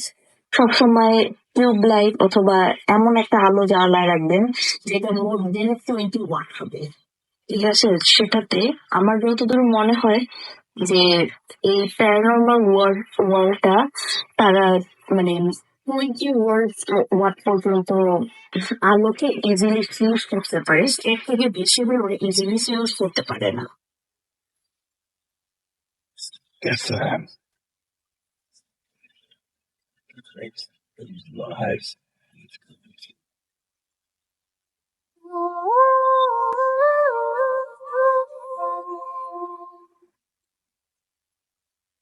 Welcome back. শুনছেন সবসময় রেডিও ফুর্তি রেড এফএম। আমি রাসেল আছি সাথে, এবং আমার সাথে রয়েছে মাসুম ভাই এবং আজকে অতিথিরা। আমরা সরাসরি চলে যাব আমাদের শেষ অতিথির কাছে। আপনার নামটা প্লিজ একটু বলবেন, তারপর আপনার ঘটনায় যাব। আমার নাম সুশান্ত বিশ্বাস, আমার জেলা মাদারীপুর। আমার কাহিনীটা মাদারীপুরের আমার গ্রামের। তো কাহিনীটা আমার এক ফ্রেন্ডের সাথে ঘটা। জি। কাহিনীটা হচ্ছে এরকম যে সে প্রত্যেক দিনই প্রায় রাত্রে বাড়ির দিকে যেত, তখন রাত 1টা বাজে। তো প্রতিদিনের মতনই সে রাত্রে যাচ্ছে বাড়ির দিক। তো মানে চাঁদের আলোটা হালকা ছিল, তো হঠাৎ করে সে একটা কান্নার আওয়াজ শুনে মহিলার। সেই জায়গাটা হচ্ছে এরকম যে একটা শ্মশান, তো শ্মশানটা পরেই তার বাড়ি। তো ওই শ্মশানের সাইডেই দেখতেছে একটা মহিলার কান্নার আওয়াজ শুনতেছে। তো সে একটু সাহসী হওয়ায় ওই কান্নার আওয়াজটার পিছু করতে থাকে, এবং যতটা কান্নার আওয়াজের কাছে যাইতে চায়, কান্নার আওয়াজটা তার থেকে একটু একটু করে দূরে যেতে থাকে। তো সে সাহস করে কাছে যায়, আরো কাছে যায়, কিন্তু আওয়াজটা দূরে যেতে থাকে। তো একটা সময় গিয়ে আওয়াজটা থাইমা যায়, এক জায়গায় থাকে। তো ওইখানে যায়, সে আস্তে আস্তে যায়। যাওয়ার পর সে পিছন থেকে দেখে যে একটা মহিলার মতো বসে আছে কেউ। তো পিছন থেকে তাকে ডাকবে, যে বলে যে কে তুমি? তো প্রথমে কোনো সাড়া দিচ্ছে না, আওয়াজটা যেখানে গেছে কোনো সাড়া দিচ্ছে না। তো আবার জিজ্ঞাসা করে কে, কথা বলছে না কেন? তো সে কান্নাটা থামায় এবং রাগের মতো ঘুমরাচ্ছে বা মানে ই করছে, রাগ করলে, অনেক রাগ করলে যেরকম গোঙানি শব্দ পাওয়া যাচ্ছে। জি। তো সেটা শোনার পরও সে বুঝতে পারে এটা কোনো নর্মালি কিছু না। তো সে অনেকটা সাহস নিয়ে দেখবে সেটা মনে করে তার ঘাড়ে হাত দেওয়ার চেষ্টা করে। তো ঘাড়ে হাত দেওয়ার চেষ্টা করলে তো সেটা নিজে থেকেই তার দিকে ফিরে তাকানো সে দেখে যে খুব ভয়ঙ্কর একটা চেহারা মহিলার, চোখে আগুন জ্বলতেছে, আগুনের মতো জ্বলতেছে। সে ওটা দেখে ভয়ঙ্কর কোন একটা চেহারা দেখে আর কি। সেটা দেখে সে খুব ভয় পায় এবং সেন্সলেস হয়ে যায়। ওখানে সেন্সলেস হয়ে যায়। অনেক ধন্যবাদ আপনাকে। আপনার বাসা কোথায় ভাই, আরেকবার সবাইকে যদি একটু বলতেন। যে আমার বাসা যাত্রাবাড়ি, গ্রামের বাড়ি মাদারীপুর। আপনি যাত্রাবাড়ি থেকে এত কষ্ট করে এসেছেন, আপনাকে অনেক অনেক অনেক অনেক ধন্যবাদ, এবং আশা করছি যে পরবর্তীতে আপনার সাথে দেখা হবে আবারও। আমরা যে একটু আগে অডিও ক্লিপ প্লে করলাম, এর মধ্যে মিশ্র প্রতিক্রিয়া এসছে, এবং আপনারা সবাই সেটা ফেসবুকে দেখতেই পাচ্ছেন। কেউ বলেছেন ভালো লেগেছে, কেউ বলেছেন খারাপ লেগেছে। তো আমরা এত লং অডিও ক্লিপ প্লে করি না, আজকে প্লে করলাম এবং আপনাদের অনুভূতি জেনে নিলাম আমরা, যে আপনাদের কেমন লেগেছে। তো যাই হোক, আমরা কিছু ঝটপট কিছু আমরা মেসেজ পড়ে ফেলবো। আজকের মতো এখানে শেষ করছি। কথা হবে আবার আগামী শুক্রবার। সেই পর্যন্ত সবাই ভালো।